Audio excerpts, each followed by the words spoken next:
Hello and welcome to Between Two Peers, a live stream show where the hosts invite a guest from around the known world to answer your pressing questions about life, the universe, and everything.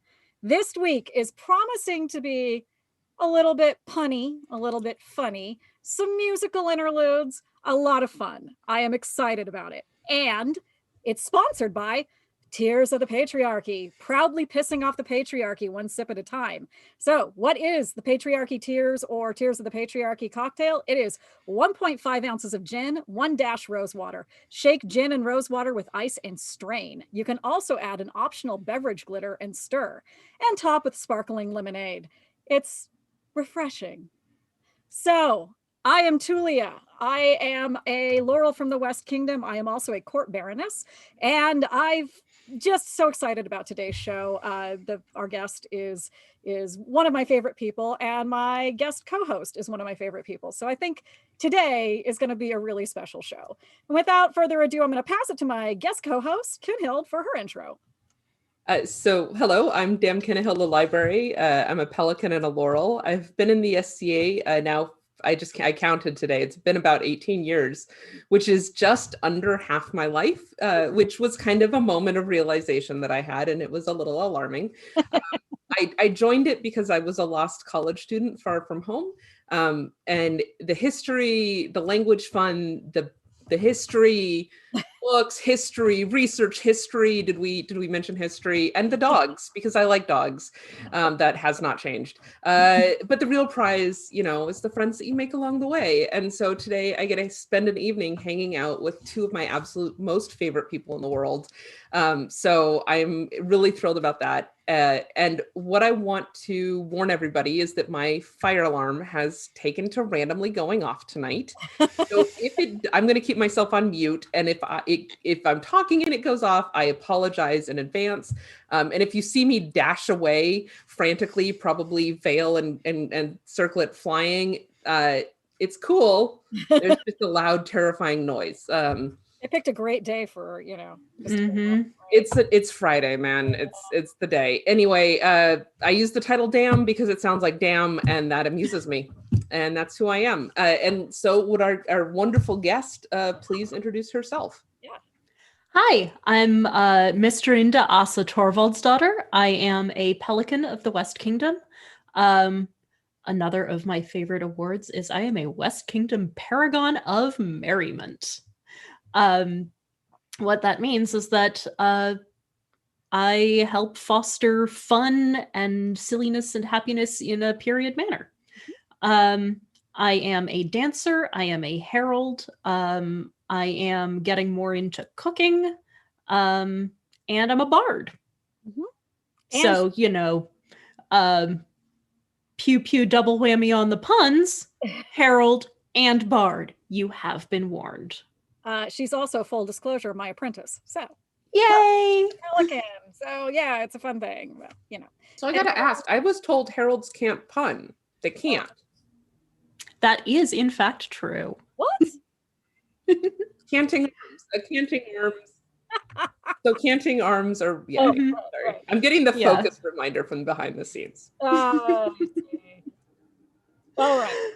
So, before this goes too deep into already pun territory, Kinehild, do you want to explain the drinking game? Yes. So first off, this game is entirely optional. I have one beverage tonight that is alcoholic, and it will be followed by 2 non-alcoholic beverages. Because of the fire alarm situation, I haven't actually made dinner because that's what started the fire alarm situation in the first place. It was not my fault. Nothing was burned. But drinking game, entirely optional. Drink, don't drink. Drink a non-alcoholic beverage. Whatever makes you happy. The rules are when a host or guest uses a non-SCA name when referring to somebody in the show, when somebody's pet appears on the screen, if somebody calls for a soapbox, or if somebody mentions spite sprinkles or toe beans, and then we have a guest rule of the episode. And Mistress, would you care to share your guest rule? When a pun is dropped. Oh, gosh. Yeah, okay, so Baby Ninja's in the background and asks, will it count if he does them? Yeah, I think it does. Because you're all going to see us groan, for sure. Mm-hmm. So, okay. Let's see. I'm trying to like put the link up for some people on Facebook that don't have the link yet. So there we go. All right. Next up, we're going to get to the questions. So we have 3/4 guest specific questions. Technically, the fourth question is for both me and Aasa. Because it is Oertha specific, and we'll get to that though. So the first question is, Aasa, how did you find the SCA? Well, I lifted up a leaf and there it was.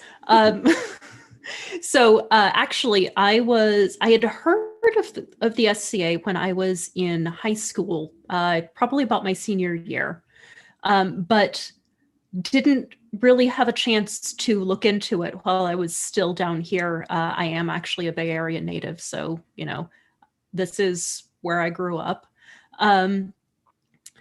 And then I went off to college, and my first year up at Humboldt State, there was an event that was co-hosted by Housing and Dining and our local SCA group, in conjunction with the college SCA group, because my college had an SCA group. I am unsure if it is currently active or not, but it has been off and on for a long time. That's the College of St. Brendan's, which is Humboldt State University. In the beautiful barony of Alicia, which you were also in the gorgeous. Yes, I was. But that did not happen until later. But I went to Feast and Fest, which was basically medieval times, but like dining hall medieval times. But it was a lot of fun. And this is actually very important.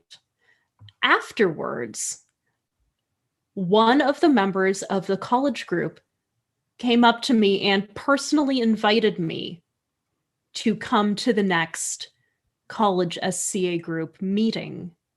And I haven't looked back since, and it has been 19 years. But I mean, you're like 25, so you were a prodigy, right? You're cute. I know. I actually don't mind. I am 37 and proud of every year. I'm 30. So when I was 37, I used to go around saying, I'm 37, I'm not old. And nobody understood the fucking reference. I'm like, all you people didn't watch Monty Python and the Holy Grail? Like, come on. People got mad at me for saying that too. It was a whole thing. Like, how dare you think 37 is old? Just wait till you're 40. I'm like, it's never mind. It's a reference. My name's not Janice. 37 is an excellent age. Being 37 as well, I have to say. Nice job, Aasa. I don't know if you're an 83 or an 82 baby, or 84 83. baby, 37 now. They're starting to turn. Okay, that's weird. That bothers me. Anyway. Wait. Yes, they're starting to turn. My baby sister turns 40 this month, and I just don't know what to do about that. That's going to upset me when that happens. I'm not going to lie. It's so weird. It's going to be weird when my big brother hits 35. All right, so we move to the next question. Next question. Yes. Sorry about that. Like, now I'm off on this, like, thinking about my sister. No, I'm paying attention to all the puns in chat, and it's sorry, go ahead. Puns in chat? Yes. There are puns in the chat. Most excellent guest. Thank you for highlighting this question for me. How have you stayed engaged in the SCA during the pandemic, and what have you learned? First off, I am lucky enough to live in a household with 3 other SCA people. So that by itself makes it easier. I have gotten involved in a couple of online groups. I'm in the Discord server for this show. I am doing the virtual Herald's Point, which is currently going on, and there's a server for that. And so I'm getting to network with other heralds across the known world that I may not have gotten a chance to meet before, and they're neat. And let's see, what have I learned? I've learned that about myself. I have learned that even if I have lots and lots and lots of time, it takes something more than just having time to work on things, even if they're things that I'm really excited about. Yeah. Yeah. That's hard. Time and patience. It's hard to learn those things, but now when you have nothing but time and you have to learn how to still be patient, it's really hard. Yeah. One of the things I've noticed is that the virtual SCA is what you make of it. So if you go into it looking for, like, it's never going to replace real SCA, but you know, you can find a lot of joy in it. You just have to be willing to put in the work to get the joy. Like it's not a serotonin hit that happens magically when you log into a virtual SCA thing, but like you find your Herald's Point stuff, you chat with people, you find some I've made some fantastic friendships and connections that I wouldn't have had the chance to make were it not for this situation, most likely. 100%. And actually, I feel like I've deepened some of the friendships that I've had that were otherwise kind of, like an acquaintance or something. And I ended up like, wow, we're actually like tightening up this friendship. So so there's some good. Like I honestly, like video chats, like Tuli and I video chat every other week-ish. And I would not have talked to her probably as frequently. I like to imagine that I would, but I'm always talking to you in my head. You live in my brain, Kinehild. It's a beautiful brain. Like there are many worse places to live. But and Saga Saturday, like I'd like to imagine that I'd hang out with Bercy and Ula this much in real life, like in the real world, in the before times. But we were all doing 100 other things, and now like the only way we can hang out together really is in these video chats, which turn out video chats a lot cheaper than a plane ticket. Sure. So, yeah. Go figure. Weird. So anyway, let's go on to the next question before I start pontificating. All right. So this one's from His Highness of Oertha. How can we promote more dancing in the SCA? Yes. So as I mentioned, I'm a dancer, and I love teaching dance, in addition to just dancing for my own pleasure. In terms of promoting dance, there's a couple of things that you need access to. You need space. That can be either somebody's home who has the space or a community center that you can use that has space. You need music. You need the music for the dances, and this can come either as sheet music if you are lucky enough to have musicians in your local area, or there are recordings. And so having access to those two things, as well as teachers, and I am willing to travel, and willing and able to, well, I mean, not like now, obviously able, but once we're safely able to do so again, I am willing and able to travel to help teach and promote dance. And there are a number of other dancers in the across the known world that feel much the same as I do. In terms of promoting it, make space for it. Do you make space for it and have music record? There is zero shame in recorded music. If you don't have live musicians, or if your musicians can't make it, recorded music, perfectly fine. And if a lot of people, I know a handful that watched the show came to the SCA right when we closed down and haven't had a time or a chance to figure out, where their local dance group is or anything. YouTube has, and also Facebook as well. Specifically, if you join your local or your kingdom, I see it more on the kingdom level Facebook groups. But there's usually somebody advertising like a weekly Zoom dance class, or there'll be dance classes that they film and then they put on YouTubes. Gosh, I don't know. Leave those words coming out of my mouth right now. I wanted to mention specifically Pristine Lee in the West Kingdom. Yes, doing Rudaba. Rudaba, thank you very much. Mm-hmm. Rudaba has been doing a phenomenal job encouraging dance online. She's done a couple of Discord-based dance practices, dance bardic kind of things. So she's a great person if you're looking to do some dancing, obviously from home in your own space, but like learning dances from somebody or along with somebody. She's been doing a really outstanding job. Yeah, she's doing some great outreach work. But yeah, I can also help connect to dancers. I'm at least to some extent plugged into the Known World dance community. I'm on the Known World Music and Dance Facebook group. I'm not super active there, but I could put a shout out and say, hey, do we have anybody local to X? Or I have somebody wanting to learn Y. What resources do we have? Yeah. So the resources, the virtual resources are out there as well. Mm-hmm. So, yeah, there are several available online dance manuals, like transcriptions of Renaissance dance manuals that are available, like original language stuff, and also I believe it's translations available. I have a hard copy translation of an late 16th century Italian dance book. Awesome. But yeah, cool. Stuff's there. It's Ask. Google. Google's your friend. Yeah, seriously. All right, next question.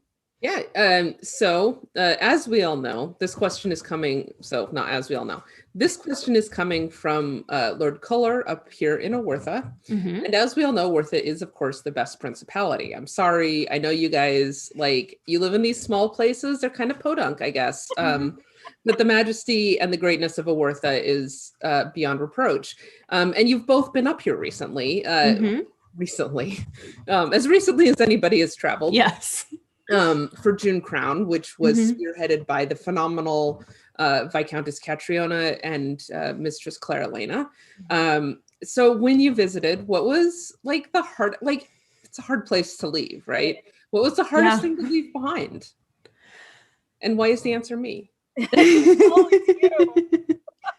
I mean, I was about to say the amazing Oerthan friends that I made while I was up there.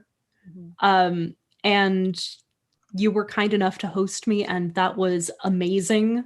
Like, it was so much fun, like the green chocolate chip cookies and everything. So you are legitimately one of two people who's ever stayed the night at my apartment. Like there have been two people who I have hosted, and you are one of them. So that can change now that I have space to host people, so they don't have to sleep on my couch. It's surprisingly comfortable couch. So like I was not put out at all, and I super enjoyed staying with you. So I enjoyed having you. I have to echo the people for sure. Oerthans are some of the most hospitable and generous people. Like, for instance, that June Crown, it was June Crown of 2019 that was hosted in Oertha. And if those who aren't familiar with the terminology, or maybe not the West Kingdom territories, Oertha is Alaska, and it's a principality. Yeah. The entire state is a principality of the West Kingdom.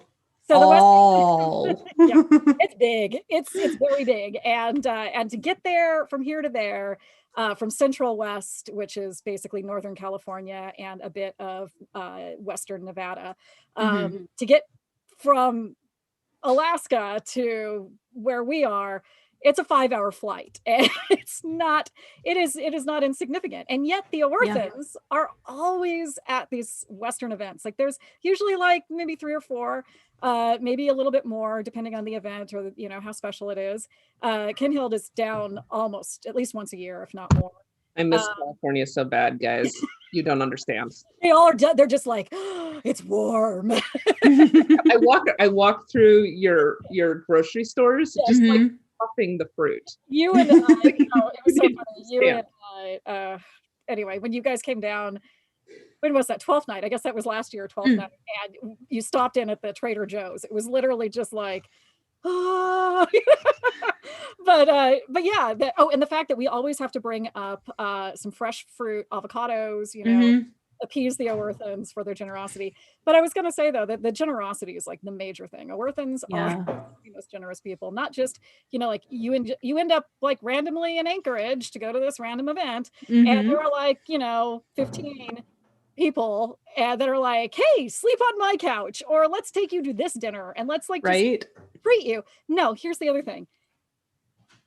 I have, and I'm still like just in awe of the generosity, been flown up to Alaska on the generosity of Oerthans who donated their Alaska tiles. And so, you know, that was just amazing. Like, that was such an amazing opportunity. And to just basically be given kind of a free ride. Just somebody just said, you know, here, we want you here.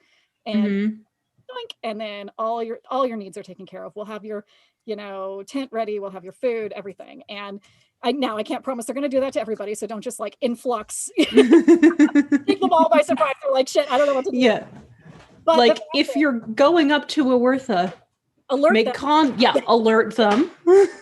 Give them a little warning.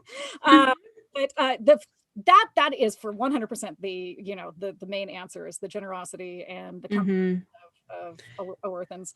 But the other part of it is the fucking majesty. Like, you haven't, so gorgeous, just not breathtaking scenery until you've been to, and I'm saying this as a Californian, like we are very smug with our Sierras and our coastlines and you know, Yosemite. It's like, you've been to Yosemite? Yeah, okay, Yosemite is really cool.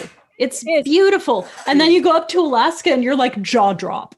It is. That was one of the first things that happened as we got on the site for June Crown. And it's kind of in this basin and all the mountains are around it. And I had to stand there. Every single time I turned my head, I saw like another mountain view. And it wasn't just like like I said, our cute little Sierras here where it's like, feet, right? There's a massive mountains and they just keep going up and they're gorgeous, craggy mountains. Yeah, they're just unlike anything. The just majestic. So one thing I will give California, you guys have beaches that are like real beaches. That's true. Like, we do. So our beaches tend to be like, I used to live in Southeast, which for the rest of you is Northwest, but Southeast kind of has beaches. Like I used to go swimming. I lived in Ketchikan, which is part of the Shire. And I used to go, like as a kid, I used to go swimming on the beach there, you know, which fair enough, North Pacific, but like whatever, you're fine. And that like there's kind of sand, but most of our beaches are pretty rocky. The beaches here in Anchorage sand, and then there's like a mile of mud flats, so you don't have to be there. So I miss California beaches, and California is absolutely gorgeous, but I'm sorry, Alaska's Oertha prettier. You know, it's pretty much the West Coast is the further north you go, the more beautiful it gets. So like, you know, Oregon is just stunning, and then you get into and then like especially northern Washington, British Columbia, like whoa. And then for the first time in my life, I made that full way into Alaska, and I just was like, well, this is literally the most beautiful place on the planet, hands down. You know? So, only because you guys have never been to Bethel, so fair enough. And also I've only been once, and it was in summer, and it's a real weird, disorienting feeling. It was.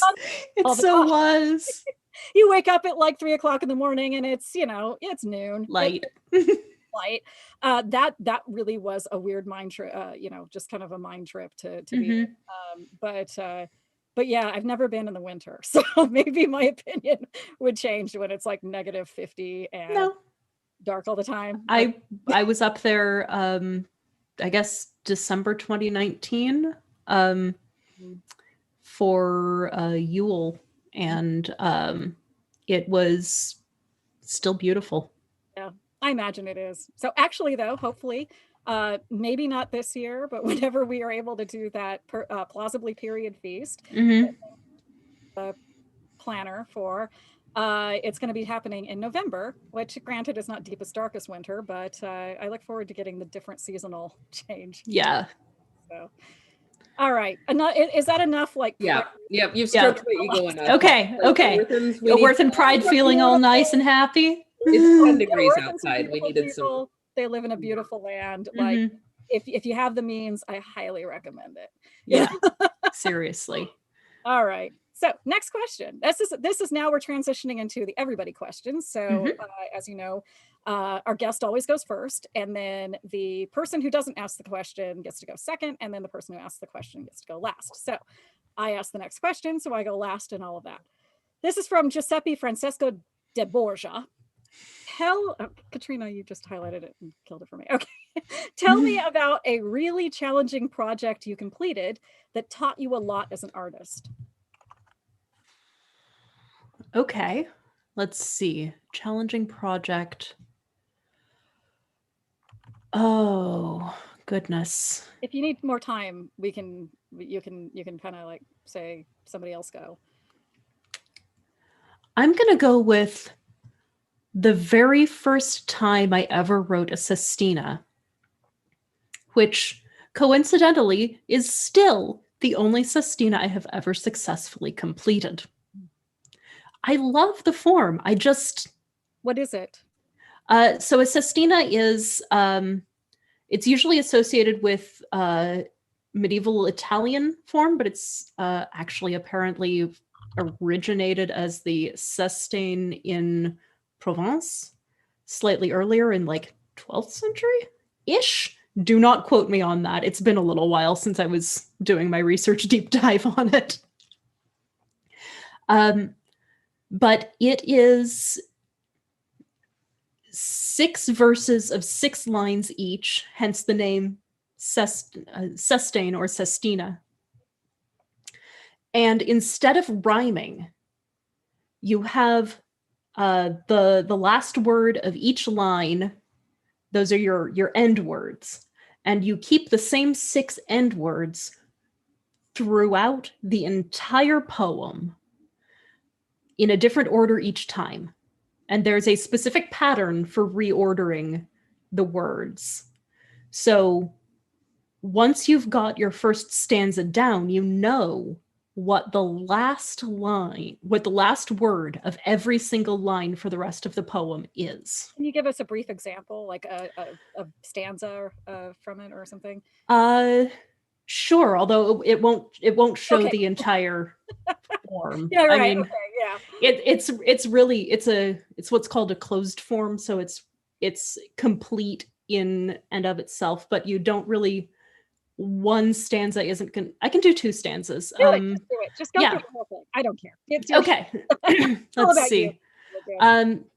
Today, I asked myself, what is the point of tracing all these geodesic lines connecting dots of no significance? The journey of my life is not a race. I do not eagerly embrace the dark, but rather take my time meandering. But I have found my thoughts meandering in circles, spiraling into the point where madness echoes softly in the dark. The pathways out are straight, unswerving lines. Take one step off and plummet. Down I race, to lose all sense of self-significance. Does my existence hold significance? Or is it just a path meandering between the shadows of a greater race? Still, I must wait until I reach the point when phantom fears dissolve into the dark before I trace my future's tangled lines. And that's about the first half. I love that poem so much. I didn't realize that was the sestina that you were talking about. That is one of my favorite poems, compositions that you've done. It like every time you start, I'm like, right here. Yeah, it's so it's called The Path Between, but I also refer to it as my fever dream sestina because it kind of reads like one. And but I learned so much writing that. I learned how sestinas work. I learned what my internal blocks on them are. So it had been suggested to me as a form to try after I wrote this really awful, repetitive piece. I used to be active on a poetry forum on a site called Gaia Online, and there was a writing forum with a poetry sub-forum, and one of the most fun threads on that forum was a word of the moment. And there would be a word that was posted by the host of the thread, and it would be up for anywhere from a couple of days to a couple of weeks.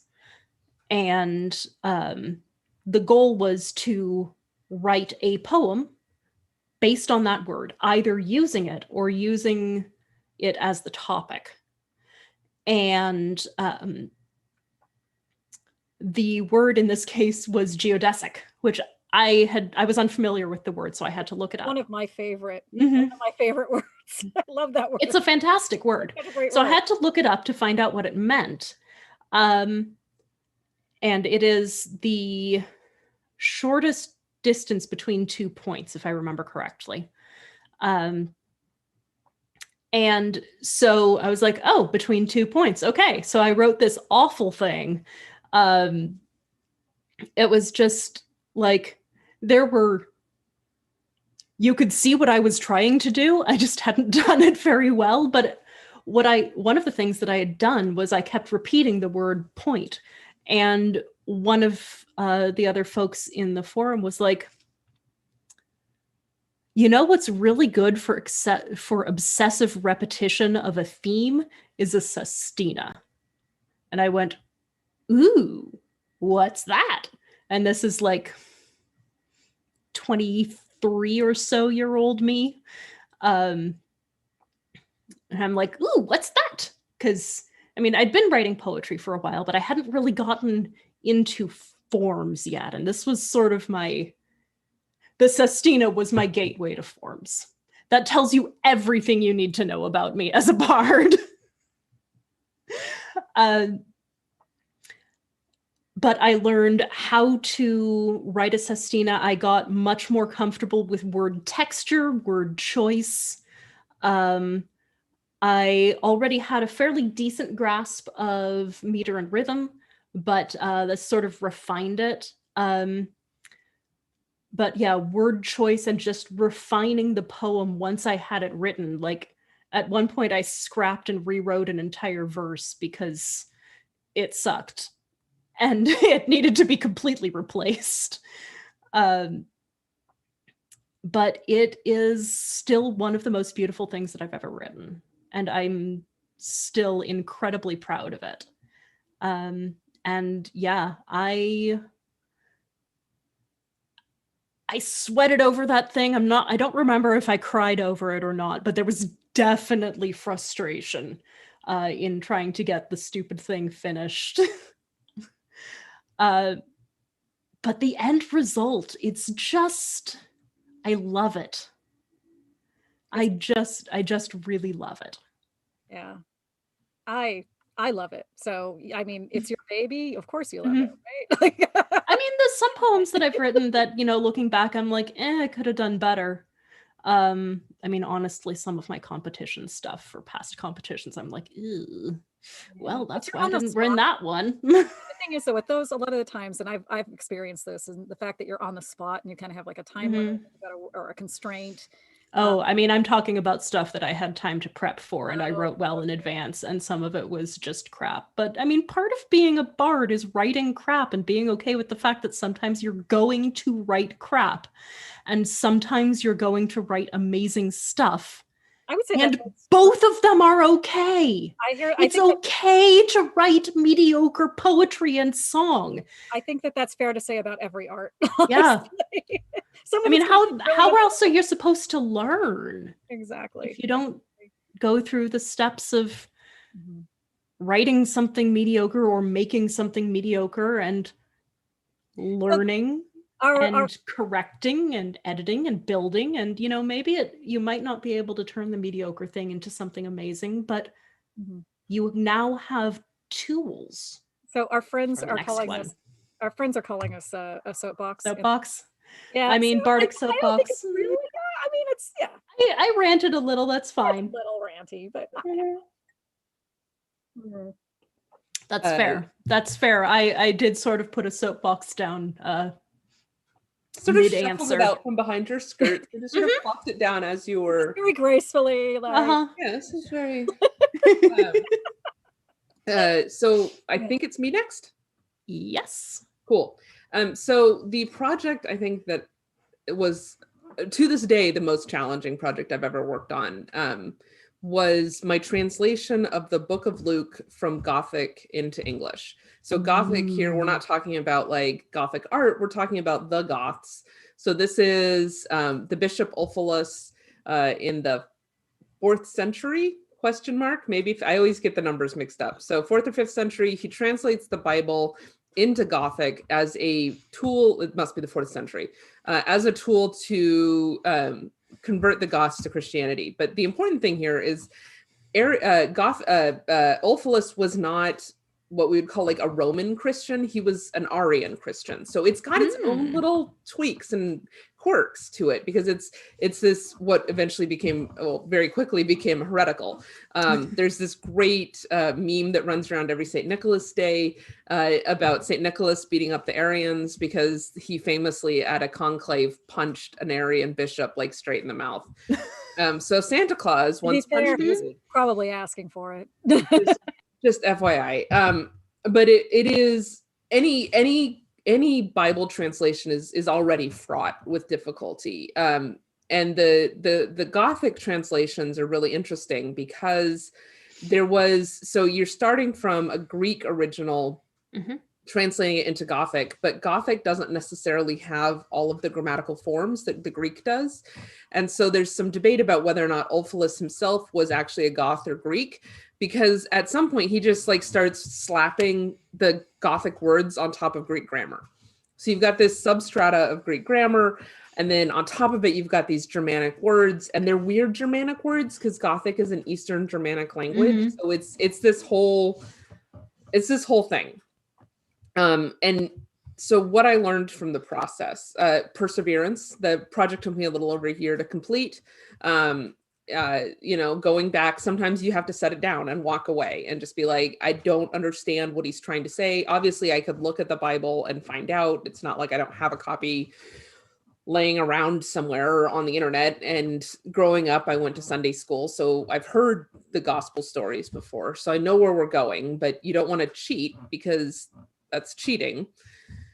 So, putting it down, walking away, taking a breath. And I actually ended up having to do a lot of research on what Arian Christianity was, to understand some of the differences between what I was expecting to see and what I was finding.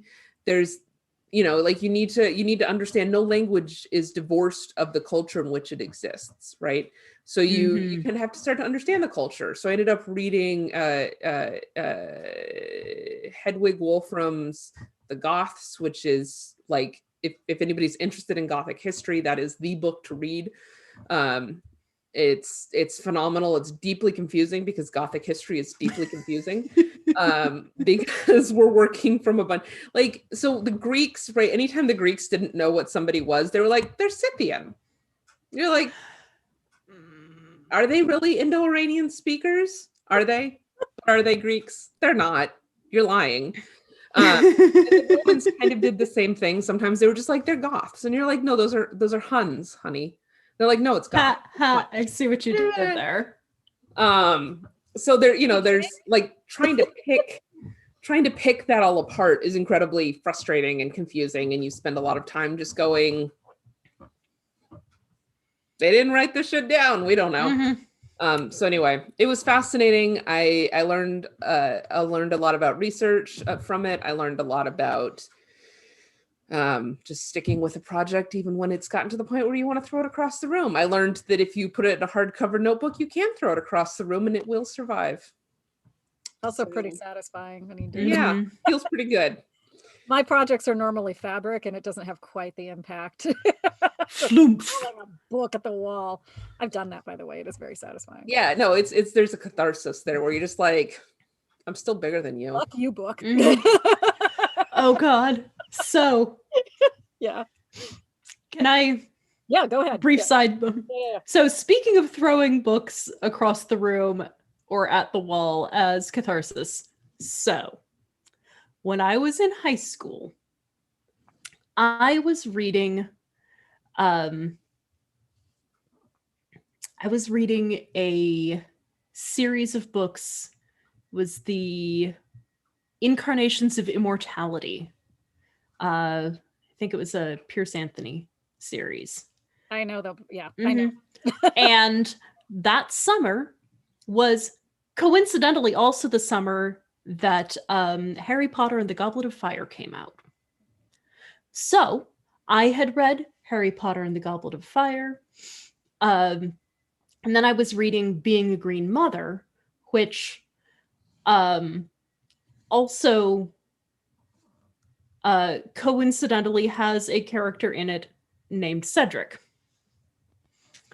And it got to the point where a thing happened and I was like, and chucked Being a Green Mother across the room in frustration because I was just like, nope, You only get one Cedric to fuck with per lifetime, okay? Kinehild? Yeah, I just wanted to really quickly respond to somebody in the comments. So it's important to note Arian Christianity is not Arian Christianity. Mm-hmm. So Arian Christianity comes from the name of the bishop or presbyter who founded the idea. His name was Arius, Arius. So there's no connection here between like Aryan, like Nazi stuff or Indian subcontinent stuff, kind of depending on who you're talking to, and Aryan Christianity. Aryan Christianity, which is why I try and pronounce it differently. So Arian versus Aryan.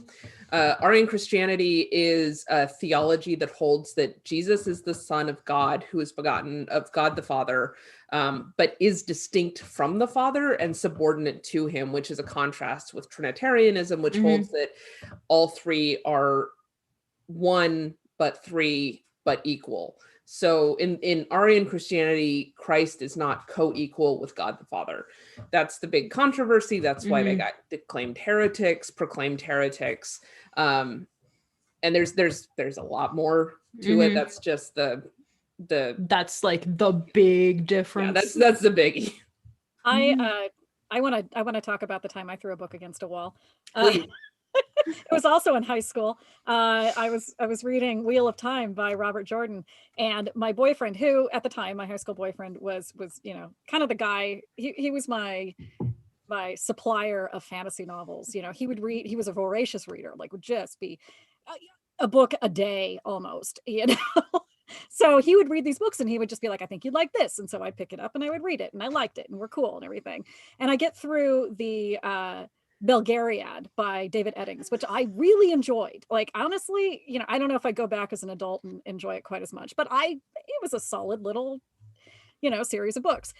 And he says, so if you like this, you'll like that. Yeah, if you like this, you'll like the Wheel of Time series. And at this point, I think we were like 5 books in the series. It was the mid 90s, and each book is literally this fucking thick. So he hands me like the first book and I'm like, okay. And I start reading it, and after about page 350 of the same idiotic, stupid, dumb fuck teenage characters making the same idiotic, stupid, dumb fuck teenage mistakes over and over and over and over, I was just like, I am a stupid, idiotic, teenage dumb fuck, and I am finding this tedious. And I threw it across my bedroom, and it hit my wall, and it left a giant dent that is still there in my mother's house to this day. I do not like Robert Jordan. I am so sorry to anybody who really loves him. Cannot deal. Yeah, I don't know why. He makes me rage out in a way that no other author ever has. But I mean, if your characters are incapable of learning from their mistakes, it's just like making stupid mistakes. Come on. Like, okay, anyway. But yeah, then he was basically like, the next thing, and he followed up after I was like, this made me really mad. He's like, well, the first like 3 books are a little slow, but then it picks up. And I'm like, they're this fucking thick. Ain't nobody got, I'm 17, but I ain't got time for that. No. Anyway, so to actually answer the question, Every single project teaches me something. Every single fucking one. Doesn't matter what it is gonna, I'm gonna hit a point in it where I don't know how to go forward. I question all of my life choices.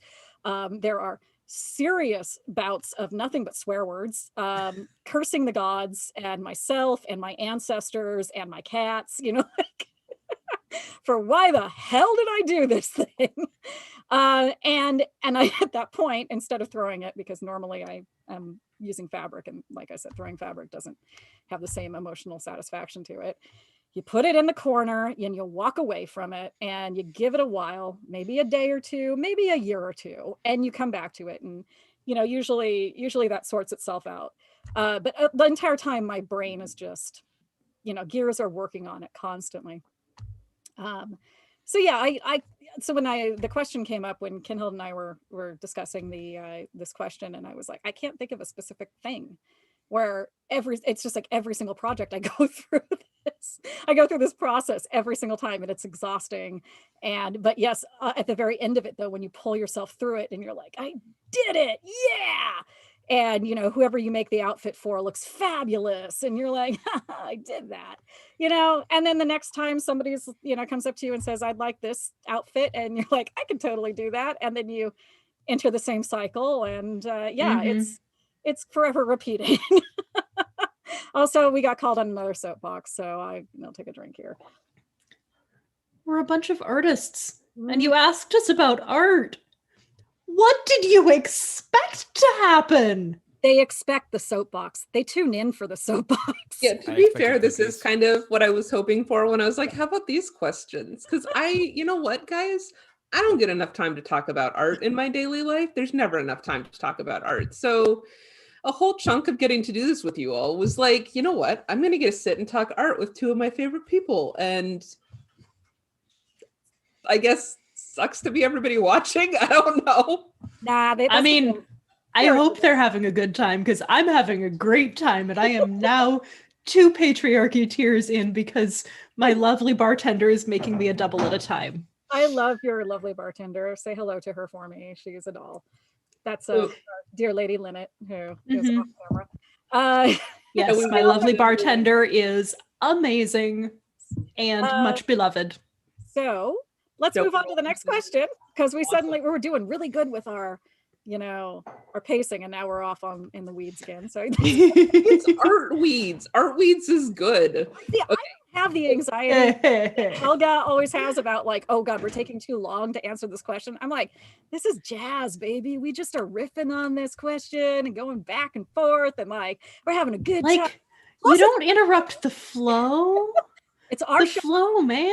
It's our show. And what else is anybody else doing right now on a Friday during the freaking pandemic? Okay. I mean, if they don't want to tune in, if they've got other things to do, they can put us on in the background. They can walk away. Whatevs. Although I do agree that 3 hours is a bit excessive. However. All right. So I'm probably going to butcher this name, and I apologize. What SCA specifics? This is from Elise. Is that right? Elise. So Elise asks, what SCA specific song would make a fantastic karaoke piece?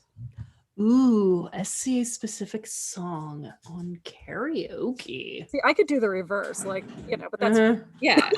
I mean, I filk non-SCA stuff for SCA stuff, but like turning an SCA song into a karaoke piase. Ooh, I think fun. Like at least with Phil, there's the possibility that you can find it. Right. Let me see. Oh, SCA specific song. This turned out. Oh, you know what? Well, no, actually, that wouldn't be great for karaoke. I was thinking Born on the List field, but like no, that's like you can get people singing along with that. Yeah. Like, yeah, actually no, anything with a good chorus, especially something that's as widespread as Born on the List field. We should do next time. Okay, when we can have events again, we should do SC karaoke. Yes. Like we should figure out I am here for this. I am so here for this. Hey, Aasa, remember when we went on the cruise and we did karaoke? That was so much fun. So yes, I'm here for karaoke. And Yeah, we should. Let's figure. Let's. Oh God, I keep getting. I never wear lipstick, so I'm like decorating my hands. this is with lipstick. me. Yeah, We that's should- you need the non-white. Yes, yes, I do. Yeah, I need that in like a neutral tone because I've got some gorgeous non-neutral tones, but ooh, okay. You know, Send me a link for that. yeah, it does come in neutral tones. That we're not saying that name out loud because I don't know if we're gonna have to like deal with copyright crap. So that's what I'm wearing tonight. But yes, Awesome. range of Yeah, colors. I'm wearing actually my favorite neutral shade, which was given to me by a friend who was like, "This would look good on you." And I put it on and lo and behold it did. Who knew? So to get back to the question, you know, it's hard for me because I don't store things in my brain like other people, like lyrics and stuff. If somebody starts singing something, I'm like, oh yeah, and I can bounce in, but I'm never like the one who just spits out like songs at the drop of a hat. Weird, I used to be, but not really anymore. I do agree with Aasa though, like it's got to be a song that, you know, it's kind of a participatory song. It's really good. It'll be because karaoke could be anything really. Karaoke can be and actually now I'm just twigging the fact that Elise asked it because she's hella into karaoke. I see what you did there. But see, karaoke can be a any song as long as you can sing it or attempt to anyway. So it doesn't have to be or have fun attempting but to. you think about like the crowd pleasing songs. You think about things like Don't Stop Believin'. Like everybody's gonna sing that song if it comes up. Insert every sea shanty ever. Yeah, exactly. Well, and that's what people were saying in the comments. People are like, well, what about sea shanties? And I'm like, they're not really SCA songs. They're kind of just, you know, shanties, which are its own thing. But yeah. So do we have any SCA shanties? oh, I'm sure we do. We have a lot of filks. Probably. Too. We have a lot of filks too. Someone for you guys. You did. I was thinking like rolling back to old Kaid. Yeah, rolling back to old right. Kaid. There was one beautiful moment that happened very extemporaneously. It was Ciela, me, Duke Alfar, and Duchess Kettley, and Kettley was recording for like her podcast that she was doing at the time. And we're all sitting in this back stair at this church where an event's going on, and it's got this great echo in it. And it turns out Alfar has a great voice. Like I didn't realize this man can sing.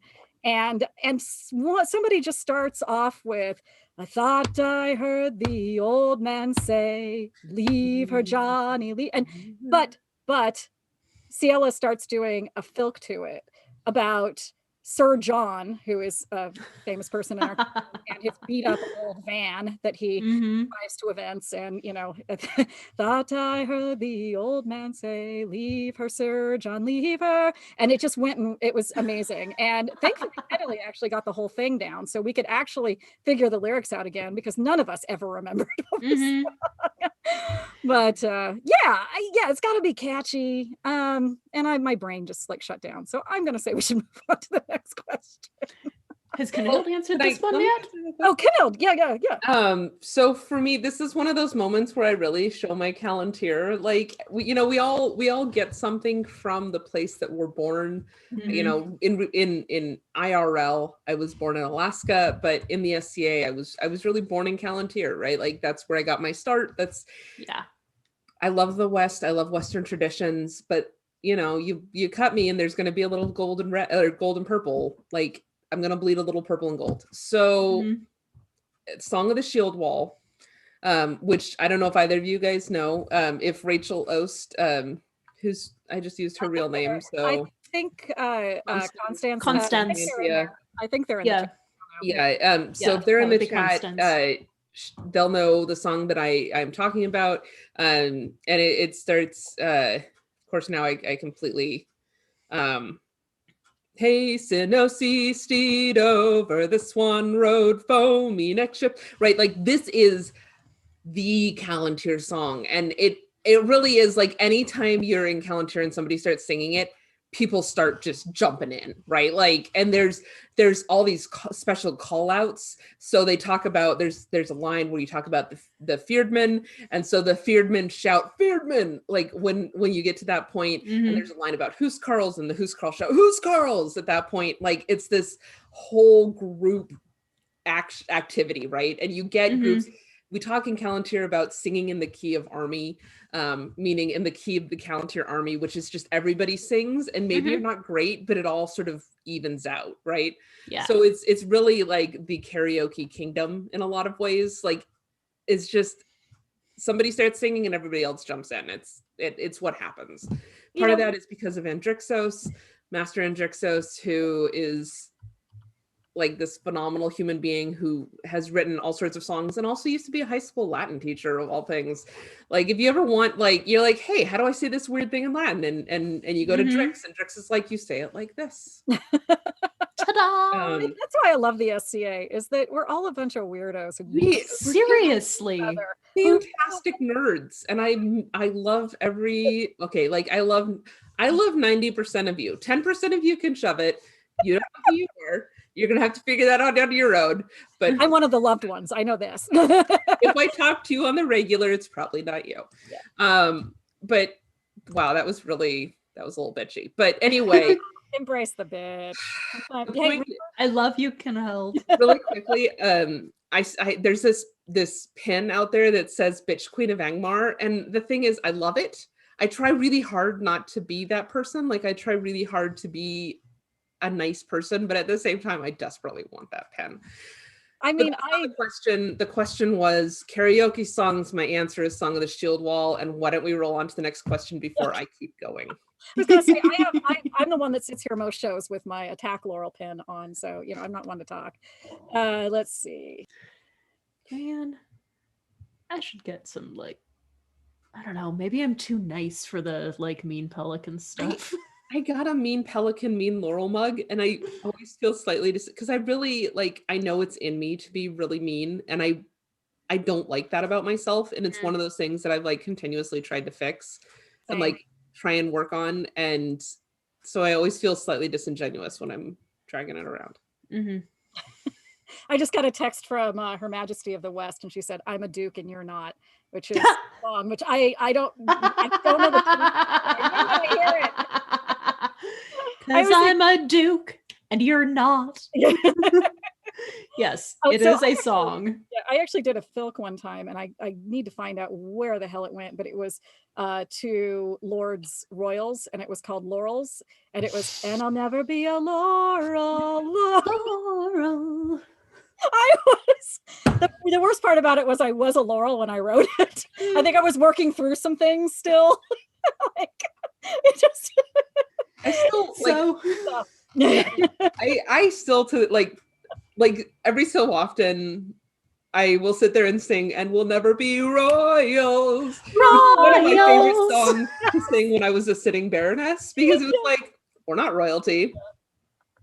Yeah, that's brilliant. I fucking love that song anyway. Anywho, we're moving on. All right, this is a super serious question. Okay, I've got my serious pants on. Put your serious not wearing pants. No. Well, hey girl, hey. Hey. So this is from Andreas. If you could be any dinosaur, which dinosaur would you be, and why would it be a Stegosaurus? Ooh. I have some thoughts about this one. So my answer actually isn't Stegosaurus, although Stegosaurus is really freaking cool. My answer is actually Ankylosaurus. Ooh, that's a good one. What is that one? Is it amphibious? What's it shaped like? So it is like armored tank quadruped with the mace on the end of its tail. Is that the one with the thagomizer on the tail that they that's a Stegosaurus. No, the thagomizer is the spikes on the end of the Stegosaurus's tail. I love the story about how the thagomizer got its name. Far Side. So the thagomizer was the Far Side. It was Gary Larson, and they had a couple of cavemen that were giving like a lecture. Cavemen, and it was like and this we called thagomizer. Because killed in honor of the late Dr. Thag Simmons. Yeah. I I love that one. It is one of my favorite Far Side cartoons. Paleontologists apparently were like, wait a minute, that thing doesn't actually have a name, so we're just going to call it the Thagomizer. So that's what it is. Yeah, but yeah, I would totally be an Ankylosaurus because, like, I may not be, like, huge, I may not have a lot of clout, but if I have to, I will take you out at the ankles. Okay. Sorry, Baby Ninja just texted me. So I'm going to actually say to Baby Ninja, we got one more question and then we can go, we're going to do a little musical interlude and then we'll do the commercial. So after this one should go pretty quickly. Dinosaurs. So my answer is going to be a very 5-year-old Kinehild answer, and that's Triceratops. And so here's the thing, guys. I fell in love with Triceratops when I was about 5 years old, and my dream was to be a paleontologist. Turns out paleontologists work in dust a lot, and my poor asthmatic lungs can't handle that. But I love them, and so anytime Triceratops are involved, I am there for it. I've been playing Ark Evolution Involved, which is a video game where you get to, it's like The Sims but with dinosaurs, right? Like I'm sorry to gamers out there, but basically you build your little house and then you just have your little house and you have your little guy and then you start collecting dinosaurs and you like raise dinosaurs. It's very Simsy. But sometimes your dinosaurs fight, like you fight with dinosaurs, whatever. But the minute that I realized I could have Triceratops, like I have like a herd of 40 Triceratops and that's all I have. I don't have any of the raptors because they're cool. Yeah. Don't get me wrong. Like I too love Jurassic Park, like deep in my soul. I don't care if it's really Utah Raptor and not Velociraptor on the screen. I do not care. My answer is going to delve into that a little bit. Right? We can have the discussion about the feathered Tyrannosaurus Rex. Like I'm happy to have that discussion. Feathers. They like the exhibit that was, I think it was in LA at the LA Natural Science Museum recently, or no, it was in New York. Mm-hmm. There was this great exhibit I saw in New York about what we've learned about Tyrannosaurus Rex in the last 50 years, right? That's fantastic amazing. Exhibit. I don't care. You show me a Triceratops skull and I'm like 5 years old and just like having a moment. There are multiple photos of me standing in front of Triceratops just having this like complete meltdown because it's the coolest fucking thing. It's got horns. Do you know how few people would like touch me if I had 3 horns coming out of my head? Like unicorns, that's cool. They've got 1 horn. Triceratops has 3. Like that is so much better. And I just they are cool. Kinehild, I have a joke for you. Yes. You have probably heard it already because it is a Triceratops joke, but I can't not. Please. Where does a Triceratops sit? Anywhere at once? On its Tricera bottom. Okay, can I tell you my joke and then we'll let Sarah answer? It's all good. Okay. We just use my mundane name though. Oh. Ooh. Okay. I mean, it helps that Kinehild is Kinehild in my head, so. I gotta translate between all your mundane names. Names is terrible. Anyway. How did Vikings communicate between ships? Don't know. Norse code. Oh my god, I think I've actually heard that one before. It's amazing. I love you. I love you so hard. I am done with all of you. Good night. Oh shoot, there goes my thing. Okay. My answer, which is not punny at all, unless these two decide to make it. So you never know. Oh, I punned. Danielle lost her coronet. So so when I was a little kid, 5-year-old, so my mundane name is Sarah. Many of you already know this. I don't have to drink because I said it was my mundane name, so I'm not going to do it. But everyone's like, drink. But so everybody always thought your favorite dinosaur would be a Triceratops. And I was like, fuck that no. I like brontosauruses. I don't know why, I just did. Something about being massive and much later in my life, I was introduced to Monty Python by my mother, who, I should say much later, like 7 years later, I was 12. My mother was like, oh, you're old enough for Monty Python now. So indoctrinated me into an entire universe of surreal humor and completely warped my brain. But there's a very famous, it's actually pretty much very esoteric Monty Python sketch about the Brontosaurus, where it starts out very small at one end, gets much bigger in the middle, and very, very small again at the other. So yeah, I like the Brontosaurus. I thought it was cute, whatever. I had a little Brontosaurus stuffed plushie. But when I got older, so we're talking 11, 12, the Archaeopteryx, there was a fossil that was discovered of the Archaeopteryx right around that time that kind of suggested that maybe they had feathers, that dinosaurs could have feathers. What? That's crazy. And, so that was a huge thing. And I thought that was really cool. And then, of course, Jurassic Park came out like a hot second later, and I love velociraptors, but I like the actual velociraptors, which are chicken sized and just murder chickens. And I'm kind of just enamored of that idea. And so raptors, yeah, I totally love raptors. Exactly. I will bite your ankles off. That's kind of me in general, though. All righty, so that's my answer. So let's go to the next question. Then we're going to do a little musical interlude, and then we'll do a commercial break. So Kinehild, this is yours. Yes. Okay. So this is a question coming from Eric of Two Ravens. And this is, actual serious question. Okay. Serious hat on. Like actual serious question. Yeah. This is my serious hat. It's a seriously cool veil. When have you made a mistake in the SCA, and how did you address or make amends for that? Oof. Huh. I feel really, really, really weird saying this after having played for almost 20 years.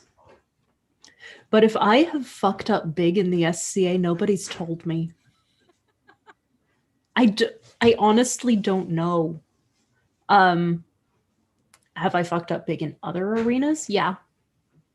But as far as the SCA, as far as I am aware, and I haven't made any major missteps. Caveat, this is as far as I'm aware, and if you're aware of anything that I have done and that I've fucked up, please, please, please tell me so that I can make amends.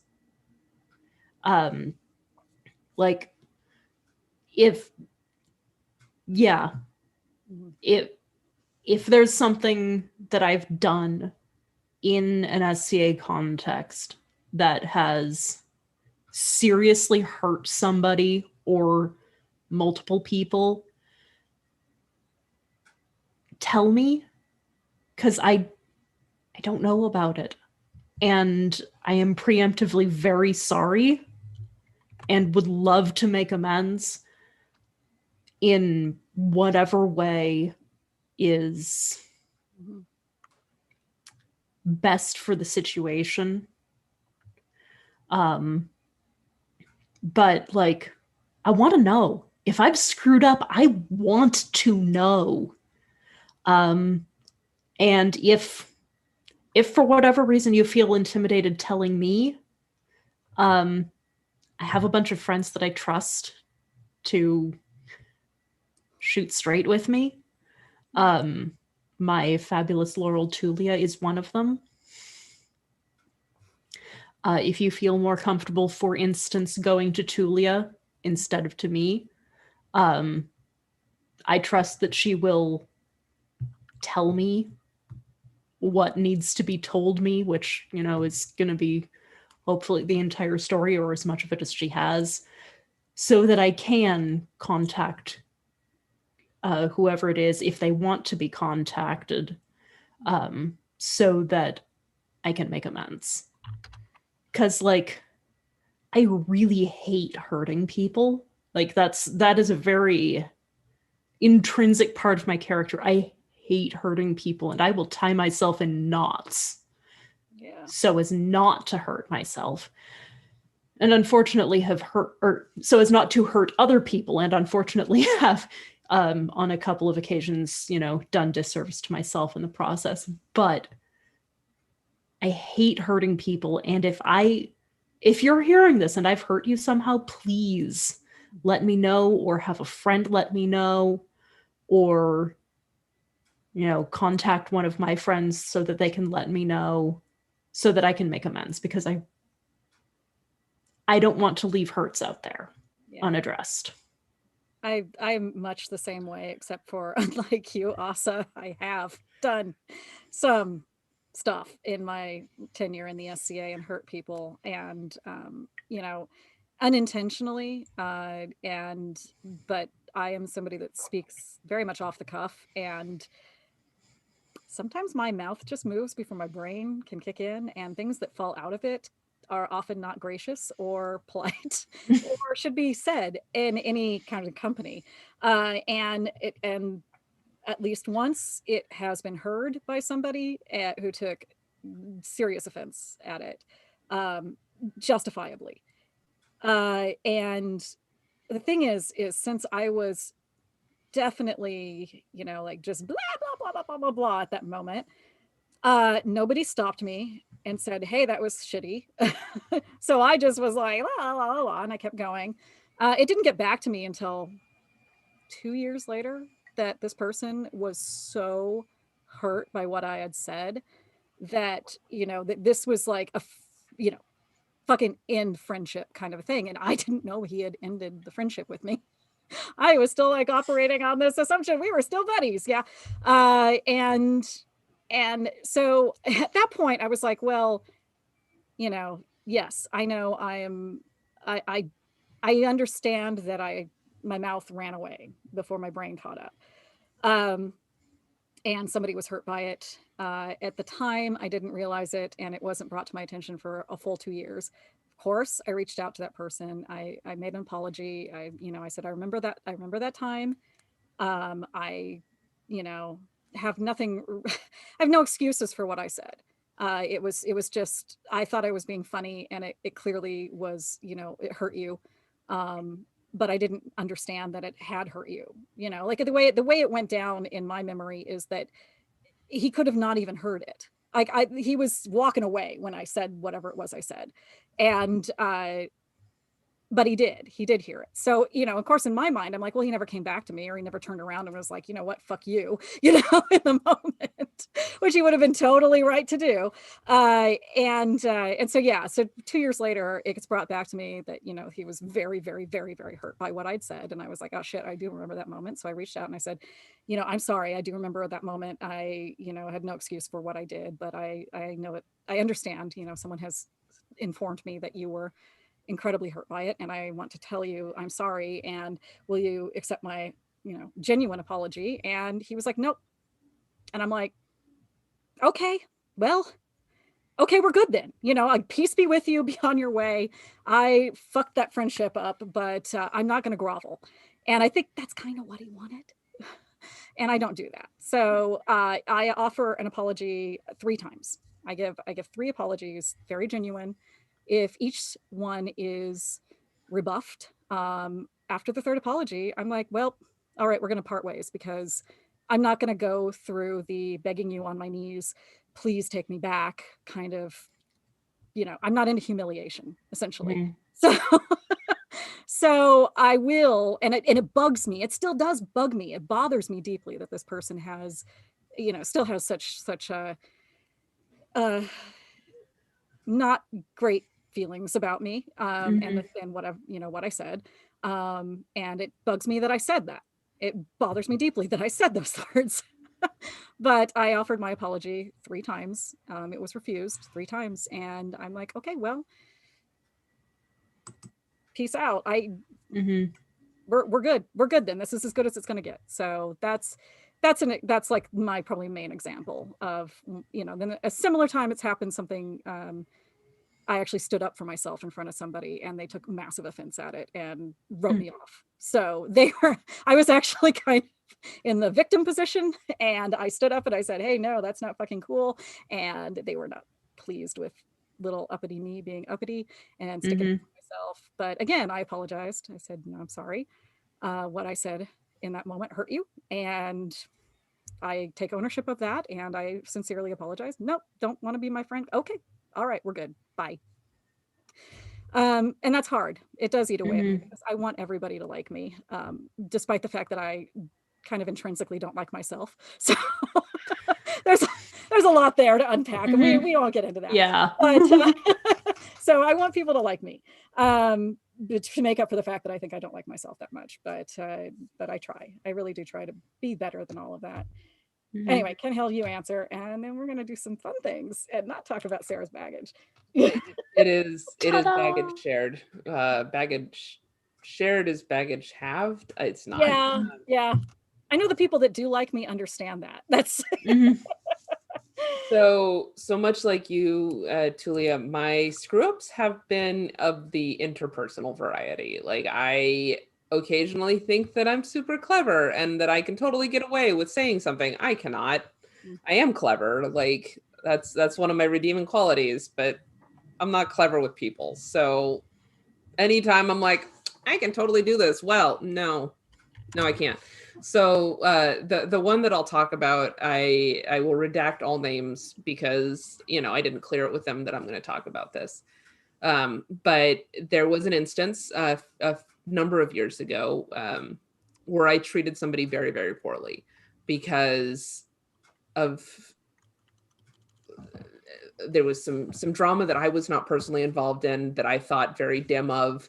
And then I was also just frankly really jealous of them, right? Like they became a man-at-arms roughly the same time, not roughly, like within 6 months of me. And I felt like they had gotten a belt. I didn't. And I was like, come on, like, am I not worth the same treatment? Am I not, like, where's the love? And it's dumb, right? Like jealousy is always a self-defeating emotion. It's always going to be something that you end up beating yourself up about more than anything else. And it was completely unfair that I treated this person in a bad way because of that. And so, this is 8 years ago now. And so in the last few years, I finally reached out to this person. I was like, look, I screwed up.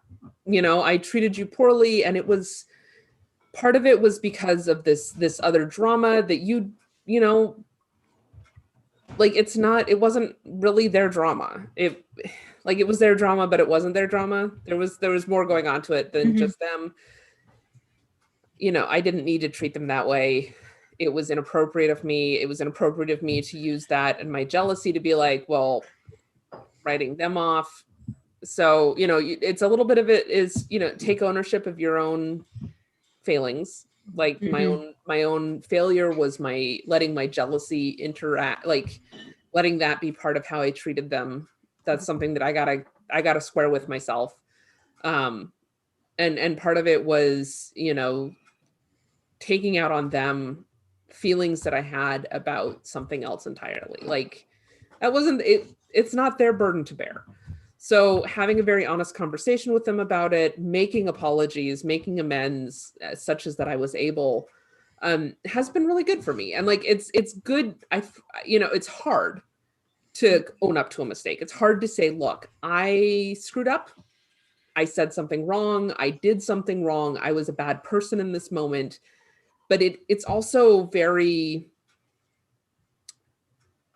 it takes a weight off you, right? Like it relieves you of, if you've been carrying this burden for a while, it really is like, we all make mistakes. We all do stuff that we wish we hadn't. There's nobody is perfect. So if you just, hey, I made a mistake. It's cool. This is, by the way, you guys are all getting the lecture that I would love to give my coworkers. Like, it's cool. We all make mistakes. Yeah. No need to just you just say, hey, I'm sorry. I made a mistake. And then you move on. Yeah. Like you don't need to let that be a thing forever. So anyway, that's my thing. Let us though move on. Okay, let's heavy duty. Yay. I love this show. I like this show. We know yeah. Well, what was that? Awesome. Yeah. I was just going to say, serious questions, like, they make me think, like, a lot. So thank you. Yeah. So we don't have the Lady of the Lake to come in after this heavy question. So we thought we would do a little musical interlude. Aasa, being a bard and a musician, is willing to do a piece for us. And then we're going to break for commercial and be right back. So please go, Aasa. Go! Drop the coin in the bard. All right. The coin has been dropped in the bard. So this is a song I wrote about a year ago. I was polishing it up a little less than a year ago in preparation. I'm sorry. Yes. I wanted to stop for a second. Absolutely. Baby did actually ask if we could do a sound check before we do singing. Oh, yeah, that's a good idea. Yeah. Hey. Okay. Okay. Okay. Okay. Are we good? Yeah. Yeah. They're gonna wait for like 10 seconds for it to catch up. So 10, 9, 8, 7, 7? 12, I don't know. 34. Shit. There's been gin. I'm sorry. Oh, it's okay. I've been drinking Manhattans for half the day because I'm drinking patriarchy tears. that sounds delicious, but I didn't have any rose water, so Yeah. either I could boil it, and I know the roses in my garden are kind of all just a hot mess, but apparently. Okay, let's do this. Now, I'm sorry, Aasa, please start over and tell us what this song is. And okay. So this song is called Cast Out Cold. It is a contrafactum of one of the Cantigas de Santa Maria, number 167, for those of you who are instrumental musicians. For those of you who are vocal musicians, it is Quen na Virgen Fia. And I wrote this as a welcoming in the spring piece, which actually, I mean, it's early February, so jumping the gun a little. Did you? But I mean, I'm in California. Did you look outside? The trees are blooming. Stunning. It was like 65 degrees and gorgeous. Yeah, I love you, Kinehild. If I could like transport you down here, I would. My orange tree in the backyard is blossoming right now, and it smells like heaven outside. Yeah. Anyway, there we go. Anyway. Right. So, hey, y'all who haven't heard me sing before, you get to hear me sing. Good luck. Hold on to your eardrums. That was self-deprecating. I'm sorry. That was funny. Yeah, but like I try to call that shit out. Okay, so this is Cast Out Cold to the tune of Quen na Virgen Fia, which is Cantiga de Santa Maria, number 167. Cast out cold and cast out sadness, revel in the warming weather. Earth's renewal greet with gladness, welcome in the spring together.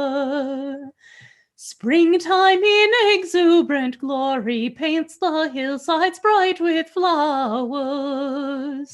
New life claims its territory, bursting forth in blooming bowers.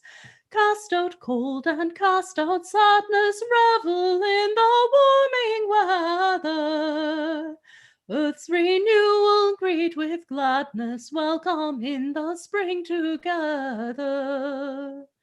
Soft the gentle breezes carry, choirs of birdsong sweetly singing. Springtime sends her emissary, hope of spring's rebirth she's bringing. Cast out cold and cast out sadness, revel in the warming weather. Earth's renewal greet with gladness, welcome in the spring together. Tender verdant leaves unfurling, quick and green the woods awaken. Beasts from winter sleep uncurling, greet the sun with faith unshaken. Cast out cold and cast out sadness, revel in the warming weather. Earth's renewal greet with gladness, welcome in the spring together.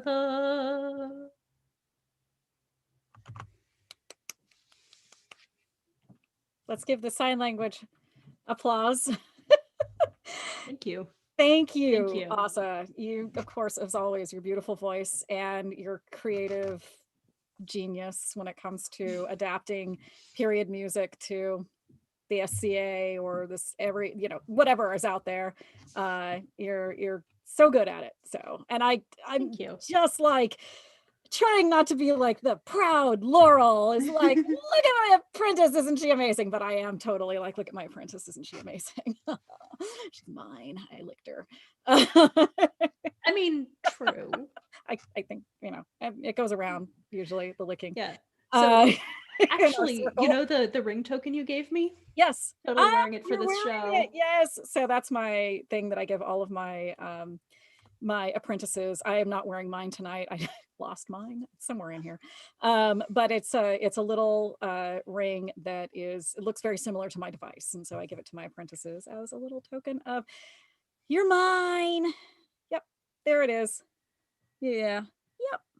Very similar. That is blue in the center. It's blue. It's azure. it's exactly. It's a faux lapis. But whatever. Yeah.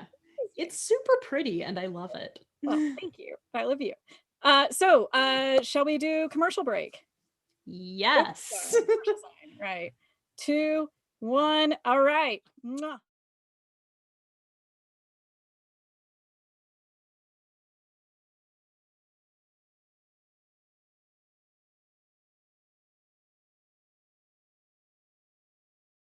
Bedlam Bazaar offers tunics made for hero and goddess sizes, starting at extra large and going up to as much as 5XL. We do embroidery of every kingdom and populous device, peerages, officers, and many award patches in full edge-to-edge embroidery. What's special about edge-to-edge embroidery, you ask? There's no exposed material with minimal embroidery or fraying edges sticking out all around the edges. You get 100% full embroidery with clean edges. And we even do custom orders with anything you want on it at the lowest prices in the industry. We have done patches, reusable journal covers, tote bags, reusable grocery bags, hats, caps, beanies, and even on the sides of shoes and boots. You are only limited by your imagination and what items will fit onto a commercial embroidery machine, even if they aren't flat. Visit us today online at bedlambazaar.com or on Facebook at Bedlam Bazaar.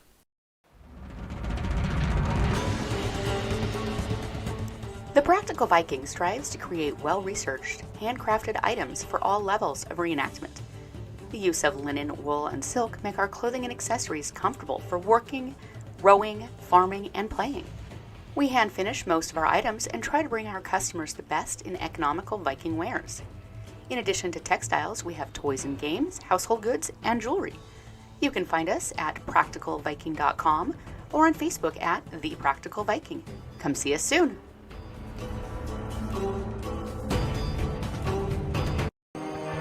D-Stash Central is your home for consignment sales of SCA items. Buyers, improve your SCA kit with items no longer commercially available. Dress your growing kids without spending a fortune. Get started in this hobby for less. Sellers, when it is time to let go of those projects that will never be made, the garb that is no longer worn, or just time to reduce the stash, D-Stash Central will help you rehome your items. You can find them online at www.dstash.us or on Facebook at facebook.com/groups/dstashus. Happy shopping!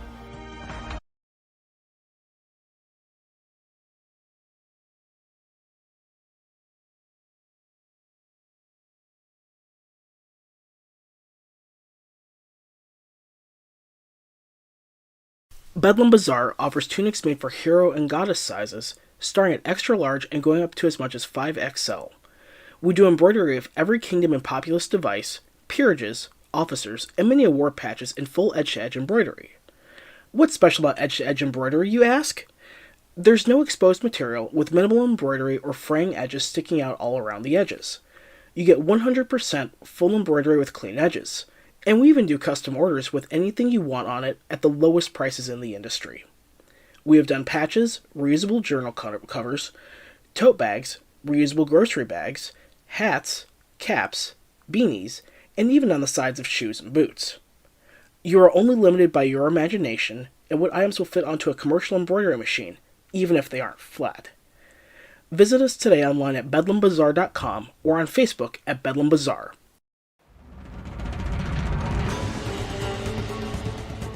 The Practical Viking strives to create well-researched, handcrafted items for all levels of reenactment.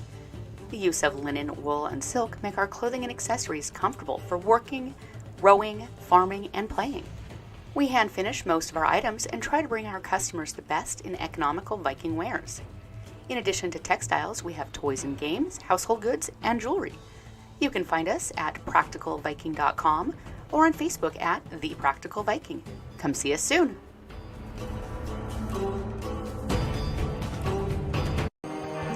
D-Stash Central is your home for consignment sales of SCA items. Buyers, improve your SCA kit with items no longer commercially available. Dress your growing kids without spending a fortune. Get started in this hobby for less. Sellers, when it is time to let go of those projects that will never be made, the garb that is no longer worn, or just time to reduce the stash, D-Stash Central will help you rehome your items. You can find them online at www.dstash.us or on Facebook at facebook.com/groups/dstashus. Happy shopping!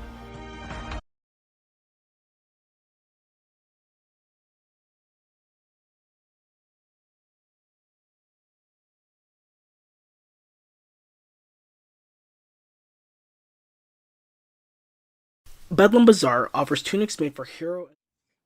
All right, we're back. Okay, woo, back. How And is we didn't change everybody? clothes. What's going on? I know, right? Why didn't we have a clothing change? We should have had a costume change. Quick change. No. Baby Ninja says he forgot his rip-away pants. I'm like, well, Mm, you know what? That's for our benefit. So, let's see here. The whole thing I was He's going to like say. 12. What is no? Okay. All right, guys, focus. The next question. Now Next that we're back, question. thank you for joining us. Thank you for back. Everything that Helga usually says when we come back from commercials, because she's like the person who knows those things. Also, like our videos. Yeah. Give the dogs treats, guys. Give the dogs treats. To get, so, you know. All right. So this next question is from Bjorn. Have you ever caught yourself, oh my God. Have you ever caught yourself fangirling / boying / personing with an SCA idol? And how did you extricate yourself? And if not, how did you not crash and burn? Or how did you crash and burn? Oh, goodness. I think most of like the SCA celebrities that I met were Western celebrities, and I met them before I knew they were celebrities, so I cheated. I'm sorry. Like, Well, was let's there see. ever like a mundane person, like a mundane famous? Oh my God, yes. Okay, so I fangirled a little bit. Definitely, maybe more than a little bit. So, my very favorite webcomic ever, which has now concluded, it concluded in April, is called Check Please. Mm-hmm. And it is hockey, and it is pie and baking and romance. And the romance is gay, which is like hella awesome. And also super extra awesome, the creator is a woman of color. And I got to meet her in person, wearing my cherry pie beret. That's a really good beret, by the way. It's a fabulous beret. Picture. Jenna, if you ever see this, thank you for turning me on to that. Yeah. Go ahead. But so the creator of Check Please, Ngozi Okazu, is just a fabulous person, amazing artist and creator, and was doing a signing at a little comic book store in San Francisco. And I was like, okay, that's only an hour away. There is no way I am missing this. So I took my 2 volumes of the Kickstarter published first 2 years, because there's 4 years of the comic, because it's the 4 years of college of the main character. And I took the Kickstarter ones along with me and picked up the first 2 years omnibus, like actual for realsies published volume that Ngozi was doing the signing tour for, and went to the store and got them signed. And I'm standing there talking to her, and I'm like, oh my God, I love your comic. Can you confirm that Biddy, who is the main character, is his birthday actually May 5th? The answer was yes. Okay. And I was like, oh my God, that is amazing. That is my birthday too. And like all of my friends who know Check Please have collectively decided that Biddy's my spirit animal. And then I went away and was like, but like we took a selfie first and she was super amazing. And then like I'm browsing the other books in the store because, you know, comic book store, like little comic book store in San Francisco, gotta support. Mm-hmm. So I'm browsing, and then another fan comes up and starts talking to them. And then my brain goes, ding, ding, ding, ding, ding. Hey, guess what you did? And I was like, oh no, what did I do? And my brain was like, you said spirit animal. And I was like, fuck. Oh. And I was like, oh shit, that's super appropriative. And like, I don't know how to address that. And like, I would feel super weird going up to Ngozi and being like, hey, so I know I said Biddy was my spirit animal, but I'm like super, super white and not entitled to that sort of thing. And white guilt. So I didn't. I just let it sit. But I still feel super, super awkward about having said that. So I fangirled a bit, and then, but fortunately it was in the context of a signing and there was somebody waiting behind me. So I was like, okay, and my time's up and I'm going to go browse the store. But yeah, I still feel incredibly awkward and bad over having, you know, used a super appropriative term. Okay, it happens. I mean, it happens because it's so embedded in our lexicon, but like, I can do better. So I switched to using Patronus, and then immediately Joe Rowling and then fucked that up. So yeah, right. I was like, oh, I should have used Patronus. And then the whole thing about, you know, being a TERF came out, and I was like, I don't know. Yeah, who knows? Yeah. If you have a better term that is non-appropriative, yeah, or, you know, exclusionary bullshittery, you know, please drop it in the link in the comments and let me know. Please, because we need a good term that is not appropriative and is not associated with shit that just isn't okay. Yeah. So, moving on. Kinehild. Okay, so I was at Nestraya. It was my second Nestraya, which I've only been to 2. So that's not like a big deal, but it was at my second Nestraya. I was traveling with Catriona and Cyrus and Lalandra and His Highness, Sir Sorn. And we were leaving site. We were waiting for our van to pick us up. We had like a shuttle van, right, to pick us up and take us to Phoenix so that we could sleep in hotels for the night and take a shower. And all those kind of good things that you need before you get on a plane ride back to Alaska. Right. And there's this woman standing over by the traffic gate, like where your cars are parked, letting people in and out. And she's an older woman, and she's wearing a countess's circlet, and she's wearing a belt and chain. And I'm like, is it? And Lilandra and I or Lila and I are looking at each other like, could it be? And we go sort of sidling over, and it's like, are you Sir Trude Lacklandia? And she was like, yes, that's me. And so for those who don't know, Sir Trude was the first female knight of the SCA. And I had a little nutty. And so after I am not so much anymore. But at the time I was a tournament fighter, and I had gone to war. My first authorization fight was at my first Estrella War. So, I'm still like a baby fighter. And here is the first female knight of the SCA, the person who had in many ways opened this path up. Whether, like it's not really a path that I'm on anymore, and it's not one that I'm pursuing. But at the time it was very, very important to me. And it was just like this moment of like, you're Sir Trude and you're so cool. And she was incredibly kind to us. These two, younger women who were just like real excited to meet her.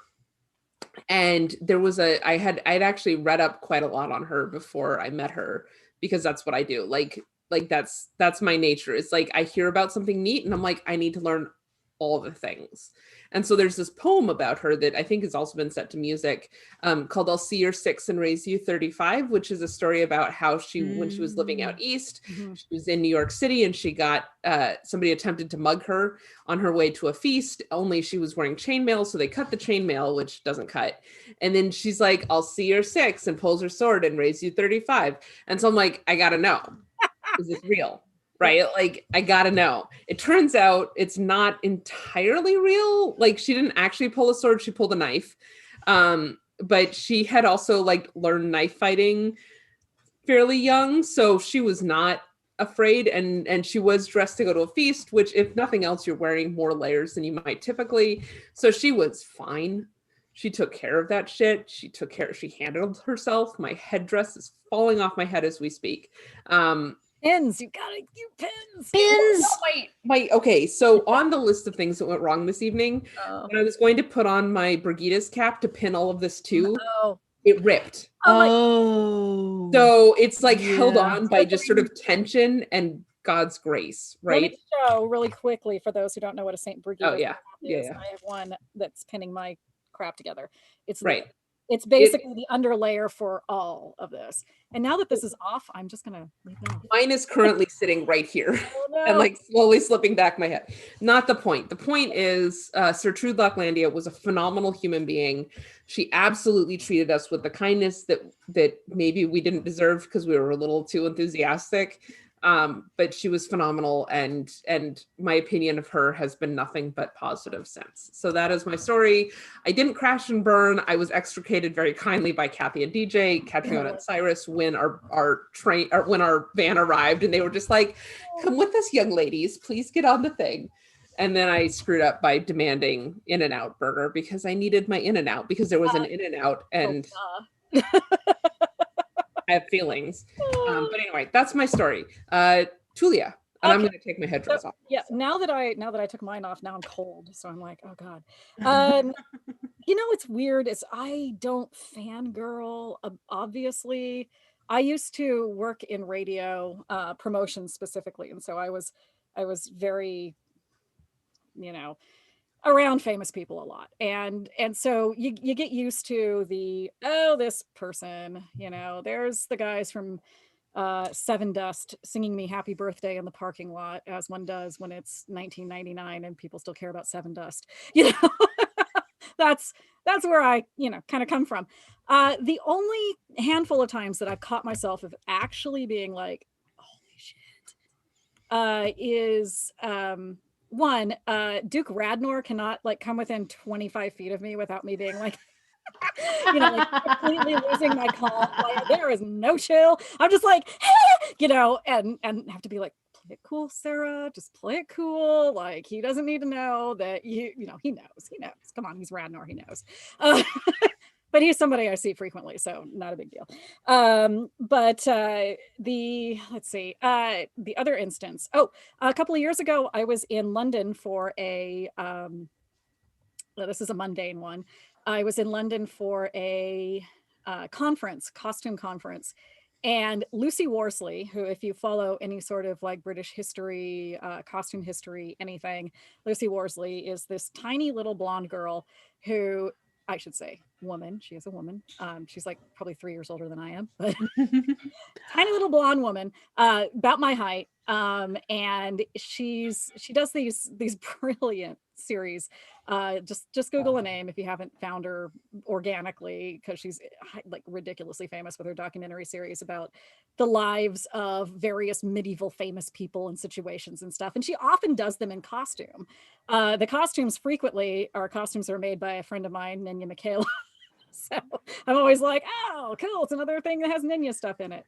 I just name dropped Ninya Michaela. So those paying attention. Like Tudor Taylor, you just like. Yeah, I know, like those girls with Tudor Taylor. Okay, that is definitely somebody I would fangirl if I met, because actually, I mean, I would probably embarrass you. I'm sorry. No. Wonderful thing about Ninya is that she is so laid back. Like, literally, I've never met anybody who is more like just chill.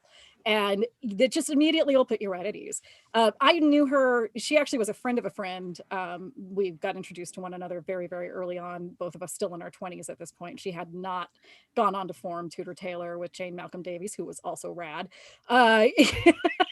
Just name dropping all the costume greats right now. So I knew her way back in the day, but wonderful person. Also, though, literally a really, really important person in the field of historical costuming. So yes, Tudor Taylor, Ninya Michaela. Where was I? Oh, right. So there I was with Lucy Worsley standing like 2 feet away from me, because we were in this tiny little Victorian converted row house in Bloomsbury in London. And like, literally our knees are kind of pressed up against where the little podium is, where everybody's giving the speech, the lecture and everything.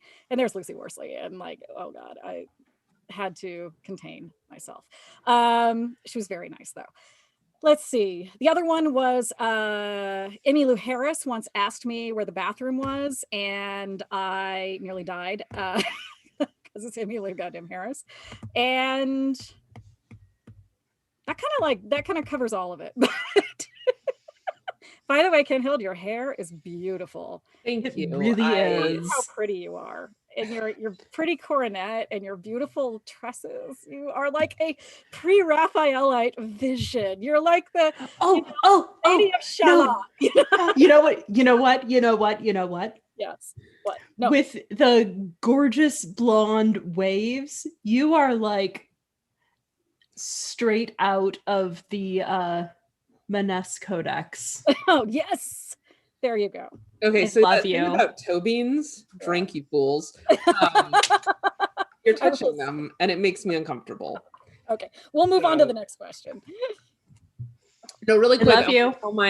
I love you too. I want to tell my famous person story.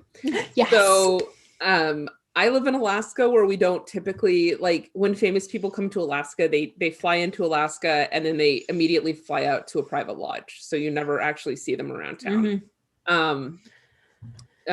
The one instance where that was not true, I did not actually see this person in person. So Obi-Wan Kenobi. We are talking about literally Ewan McGregor. Ewan McGregor, right? So him and his buddy did this fantastic, and if you've never seen it, I completely recommend it. You need to watch it. This thing, it's called The Long Way Down, I think. So Long Way Round. Long Way Round, Long Way Down, which is so Long Way Round, he goes London to London or London to New York the long way. And it's this motorcycle journey. It's him and his best friend. It is like, I go back and rewatch it all the time because it's really just like they just have this wonderful trip together. So Ewan McGregor and his buddy came through Anchorage. Good grief.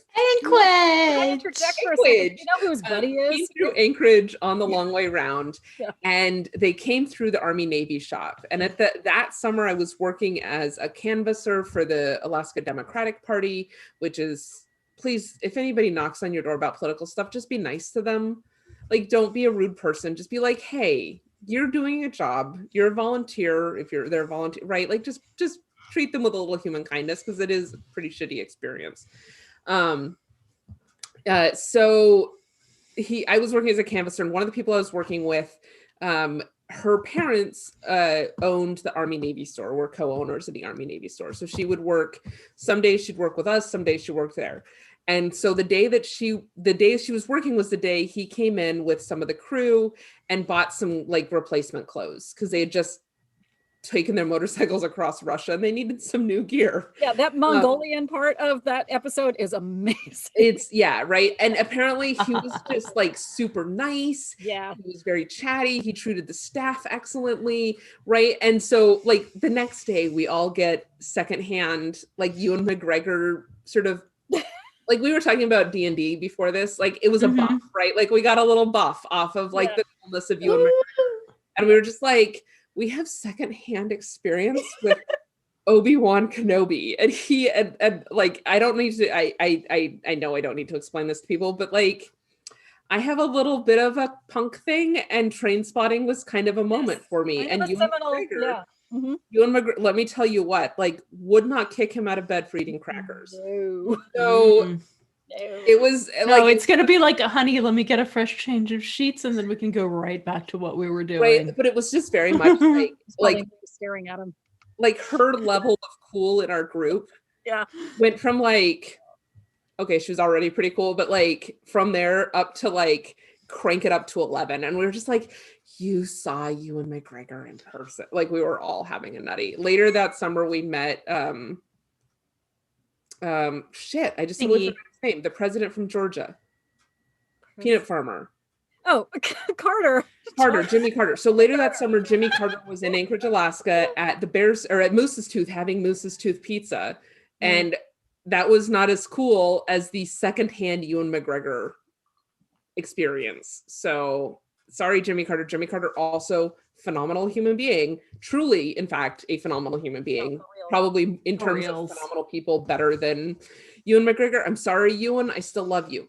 But McGregor's Scottish accent. So the funny thing about that is, so this was probably like what, 2002, 2003, something like that. Yeah, I think it's when they did. There's something new and pretty on your boobs, Sarah. Oh yeah, no, I mean, Tulia. It over. It's the Saint Felicia pewter. I'm wearing 14th century, so Saint Felicia, the patron saint of goodbyes. She has a door. She's like, bye, Felicia. Yes. But okay. But I was going to say that his buddy is actually the guy when he was very much younger who played Mordred in he's an actor in Excalibur. Oh yeah, so young Mordred is that guy, and that's and his name completely escapes me, so he's just always Ewan McGregor's buddy. But no, it's a delightful series. Look it up. Let's move on. Yes. So I could go all day about Ewan McGregor, believe me. It is a shared experience. Oh, we've got it is. Do you want to read the note, or do I need to read the note? Let's see. Agnes said she met John Waters at Cowpoke Cafe in Lovelock, Nevada. No, there was a note from Baby Ninja. It says we're currently at 2 hours with like 4 more questions. Yeah, we want to call it 2.5. Yes, I'm good for however long this goes. Yeah, so it's all on y'all. All right, let's go. Keep going. Okay. Let's go. Next, little darling. The next question comes from a fellow Kuna. So this is from Kunigund Benehonig. You got this question and I didn't, because I would have butchered all of that. Well, I was faking it, don't get me wrong. So is there a secret to overcoming nerves before a performance and still bringing great energy? You know, I wish I had a good answer for you. There probably is. But I'm a born performer. and that means I don't have a good answer for you. But I will say, I get flutters before I go on stage. I have experienced something that could be termed stage fright once. I felt a little like not just the fluttery anticipation, but like actually, oh, I feel a little sick before going on stage once. And I breathed for a while, just like focused on my breathing. And then I was able to go on okay. But in terms of like taking your nerves and basically what you want to do is subvert them into performance energy. And a big thing about calm and presence on stage is your breathing. So before you go on stage, take a big breath in. Wow, I've had some gin. Take a big breath in and let it out. And just if you can, and I know this isn't always possible, but if you can, let the tension go with it. And remember that the people in the audience are here to see you succeed. They're not rooting for you to fail. They're not rooting for you to mess up. They are rooting for you to succeed. And so just take a deep breath. Remember that you want to do well and the audience wants you to do well. And go on with your head held high. And while you are on stage, do not forget to breathe, because what chokes most performers is forgetting to breathe. When you're breathing, breathe in, breathe out, and then breathe in and sing or speak or whatever it is that you are there to do. But do it remembering that the audience is just as invested in your success as you are. They don't want to see you fail. Nobody's there for that. They want to see you succeed. They're there for... They're more supportive of you than you might think. The audience wants to love you, by and large. Yeah. So let them. Yeah. My answer is basically what she said. Yeah, we are actually reaching the point where Baby Ninja has had 3 hours of sleep in the last like 6 weeks. So we're gonna move a little bit quicker. Kinehild, do you have a thing to?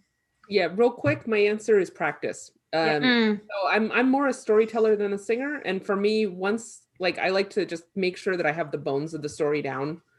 And so I don't have to think about like the order of how events happen.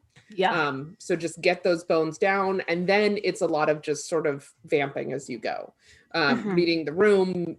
Storytelling is nice because there's a lot of filler space, so you can just kind of like, does the room look like they're laughing? If they're not, and I like to have people laughing, so if they're not laughing, try something else, or just wrap the story up, which is what I'm going to do with this answer. So I'm actually going to take a brief minute to relate a personal story of fucking up on stage. Okay. It's going to be super brief. Yeah, it's going to be super brief. Okay. But when I was part of the Mists drink, I sang To the West. I sang Black Swan Rising. This was at a Mists investiture feast. So Principality of the Mists, we had guests from Sinagua, which is our neighboring principality. Their theme song is Black Swan Rising. Ours is Fair Mistlands. So I sung both of those, and then it was time to sing To the West, which is the West Kingdom anthem. And I got through the first verse, and then I forgot the words. Well, that happens to me all the time. In public, on stage, I'm the titled bard doing the performance. Yeah, it happens. And I just vamped until I got to the chorus That's what and apologized profusely afterwards. Don't apologize mid-performance. Just keep going if you can. whatever you do not stop, do not make excuses. Yeah. Just Do not stop, do not make excuses. Just keep going until you reach a point where you can't, and then conclude as gracefully as you can. And if you absolutely feel that you must apologize then and keep it brief. Yeah, after the fact. After. Right. So I have done that. It sucked. I had to do a makeup performance, but I did the makeup performance. It went off fine. Next question. Okay. So this one's very serious. And actually, I don't really have an answer to that. So, well, I have a slight answer to it, but it's very brief. So this is from Genevieve. What's your favorite pie to make or to eat? Ooh. Okay, so that's actually two different questions or two different answers. Favorite pie to make? It's probably apple. There's a lot of reasons for this, but one of the big reasons is that apple pie for me is very strongly associated both with my dad and with my late boyfriend, Tom, who made killer apple pie. He was an amazing baker. Like when I'm talking to people who knew him and we're like reminiscing about his baking, it's all the apple pie always comes up. So when I make apple pie, it's kind of like a hi Tom. How you doing? I'm doing okay. And I'm making pie and I'm thinking of you. Favorite pie to eat? Toss up between key lime and pecan. And I mean just straight pecan. That's pecan solid all the way down, held together with the, eggs and syrup and all. But yeah, favorite to make, apple. Favorite to eat, pecan and key lime. Okay. Kinehild. Cherry pie. That's cherry fair. pie. Just give me all the cherry pie. I will make myself cherry pie with the pretty lattice work and some maybe sugar frosting on top. Yeah, lattice work. Some vanilla ice cream, warm cherry pie. There's a reason we write rock songs about it. It is the best pie. And all other answers are incorrect. I'm sorry. I don't like fruit Love pie. you anyway. So yeah, I don't like fruit pies. I don't know. I have texture issues, and That's fruit fair. Seems to just go weird in the oven. To make, I'm not really a baker. That's what you have apprentices for. Yeah, this badass over here, down here, does amazing pies and cakes and all manner of amazing bakery. But I think my favorite to eat, it would be pumpkin pie or pecan pie. I go with both of those. So yeah. I make my pecan pie with bourbon and molasses. Yeah, that's right. I've had her pecan pie and it is very boozy. So let's see. Okay, so we're gonna wrap this up because poor baby Ninja is about ready to die and we can't do the show without him. So alas. I wanted to wrap this up with a fun song, and also it's kind of topical because sea shanties are a whole thing right now. So the three of us decided we would do end on a Stan Rogers song, which discovered Stan Rogers. What are you even doing in this? Google him. Enjoy. The wealth. And in fact, if you've been in the SCA for like 20 minutes, you've probably heard a Stan Rogers song. So, this is one of his most famous, Barrett's Privateers. And it's a fun song to sing along in the, in your own respective places. We're going to do our best with the internet's the way it is. So you guys ready? So I guess we're going to take a verse. Each of us take a verse. So we got all the lyrics queued up, right? Oh yeah. I will blank the lyrics. I know, right? No, it's terrible. All right. Whew. I got to get my performance on here. We'll all sing the Oh, the year was 1778. How I wish I wasn't sure now. A letter of marque came from the king to the scummiest vessel I've ever seen. God damn them all. I was told we'd cruise the seas for American gold. we We'd fired fire no no guns, guns, shed no tears. Now I'm a broken man on a Halifax Halifax pier, the last of Barrett's privateers. privateers. I can see now where we're all like, oh. See, this is what I was talking about. This is why I was like, okay, we're about this? alternating verses. Yes, how about this? We each alternate a verse and chorus. There we go. Okay. Hey! Take it away, Aasa. Oh, Elsa Barrett, cried the town, how I wish I was in Sherbrooke now. For 20 brave men, old fishermen, who would make for him the Antelope's crew, God damn them all. I was told we'd cruise the seas for American gold, we'd fire no guns, shed no tears. Now I'm a broken man on a Halifax pier, the last of Barrett's privateers. The Antelope sloop was a sickening sight. How I wish I was in Sherbrooke now. She'd list to the port with her sails in rags, and cook and the scuppers had the staggards and jags. God damn them all. I was told we'd cruise the seas for American gold. We'd fire no guns, shed no tears. Now I'm a broken man on a Halifax pier, the last of Barrett's privateers. On the king's birthday we put to sea. How I wish I was in Sherbrooke now.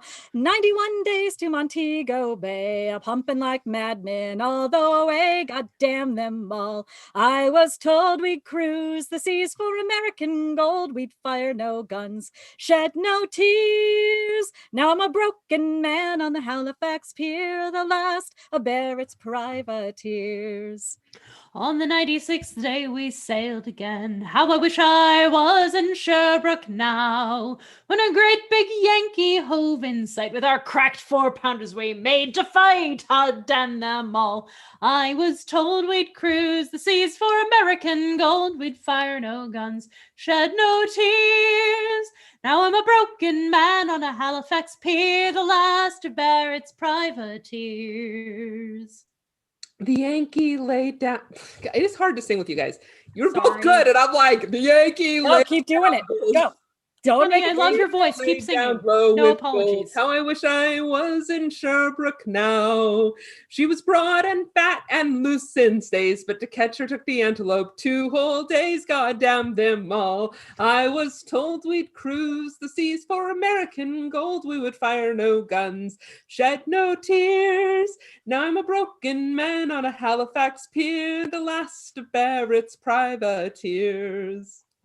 At length she stood 2 cables away. How I wish I was in Sherbrooke now. Our cracked 4-pounders made an awful din, but with one fat volley the Yanks stove us in. God damn them all. I was told we'd cruise the seas for American gold. We'd fire no guns, shed no tears. Now I'm a broken man on the Halifax pier, the last of Barrett's privateers. Then at length she stood 2 No, I just did that one. away. How I... Right? Oh shit, you're right. Yeah. Did I miss one? No, you did not miss one. I screwed up. The Antelope shook and pitched on her side. How I wish I was in Sherbrooke now. Key change, sorry. That's okay. Barrett was smashed like a bowl of eggs, and the main trunk carried off both me legs. God damn them all. I was told we'd cruise the seas for American gold. We'd fire no guns, shed no tears. Now I'm a broken man on a Halifax pier, the last of Barrett's privateers. Now I lay here in my 23rd year. How I wish I was in Sherbrooke now. It's been 6 years since we sailed away, and I just made Halifax yesterday. God damn them all. I was told we'd cruise the seas for American gold. We would fire no guns, shed no tears. Now I'm a broken man on a Halifax pier, the last of Barrett's privateers. Yay! We did it! We did it! And I never have to do that until my No, I'm sorry, Kinehild. We didn't anticipate it really just being all you. No, it's okay. It's totally cool. And I'm very proud of myself that in no point did I do goddamn them all. I was told that the Counter Shield wall had been banned. So there is a version of this about Callantir, as there is films of many songs. As you've all witnessed, this is this extemporaneously. We haven't ever done this. Technology being what it was, we couldn't all sing together. But and in the moment when we're all together and it all just gels, you know what? I hope you I hope you just embraced it in the spirit in which it was presented, because this is fundamental to my experience of the SCA. And singing the sea shanties and the Stan Rogers songs and the filks and all that stuff. It is what it is, and it's beautiful every single time. And thank you both for indulging me. That was kind of. I mean, I'm a Stan Rogers girl too. I know you are. Oh, well, all of I us. grew up on Between the Breaks Live. Yeah, to be fair, it is to be fair. Who isn't? But right.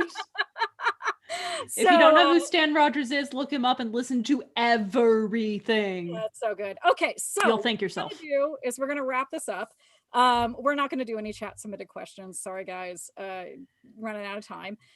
But now that we're through all the questions, you guys, do you have any thoughts you would like to finish with before we wrap it all up?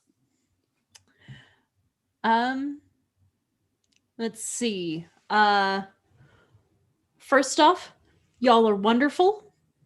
Thank you for watching. And I know this pandemic has sucked a lot, but keep tending the connections that you've made during the pandemic. Tend to the ones that you made before the pandemic as best you can. And hopefully we'll come out of this a closer-knit SCA. Yeah. Kinehild? Very important. Research is the battle cry. You know what, guys? We're all stuck at home. We have nothing else to do. You know what you could be doing with your time right now? Research. What's the best thing on the planet? Research. Not sure how to do research? Come talk to me. I am more than happy to talk about it. I have a whole class on research and documentation. Let's talk about how to interrogate your sources. I love that. Happy. So anyway, that's my closing statement. Research is the battle cry. I love that. God, I love that phrase. I need that tattoo. Kinehild, there's a reason I love you so incredibly much. All right. So guys, other show plugs. Aasa, do you have a show or a, like a YouTube show or a podcast? Oh, yeah. Okay, then hit us. We're here. So I am currently absolutely in love with Tasting History with Max Miller. If you have not been watching it, it is a treat. Max Miller is a delight. He picks a historical recipe from a wide range of eras every week and cooks them and then talks about the history associated with them. And it's amazing. And he is precious. Go give him your support. All right. Kinehild, do you want to go next? Yeah, Saga Saturday. Obviously, that's what I'm going to talk about. I also want to shout out to Countess Agnes of Drachenwald's web channel, Annoyed Kitten. She does some great stuff there. But come check us out this month on Saga Saturday. January was Gender January. We had a great time. And this month, February, is Early Medieval English Solmonoth. And you'll find out what that means if you check us out tomorrow morning. Yes, tomorrow morning at what, 11 Pacific, 10... I should be conscious by then. Yeah. It's 11 a.m. I get this mixed up all the time. 11 a.m. Pacific, 10 a.m. Alaska. Yeah. Okay, well, honestly, I don't have anything to add to this because I would have said Saga Saturday, but Kinehild did. Ask the Knights. And it's her show, so I'll just let her talk about it.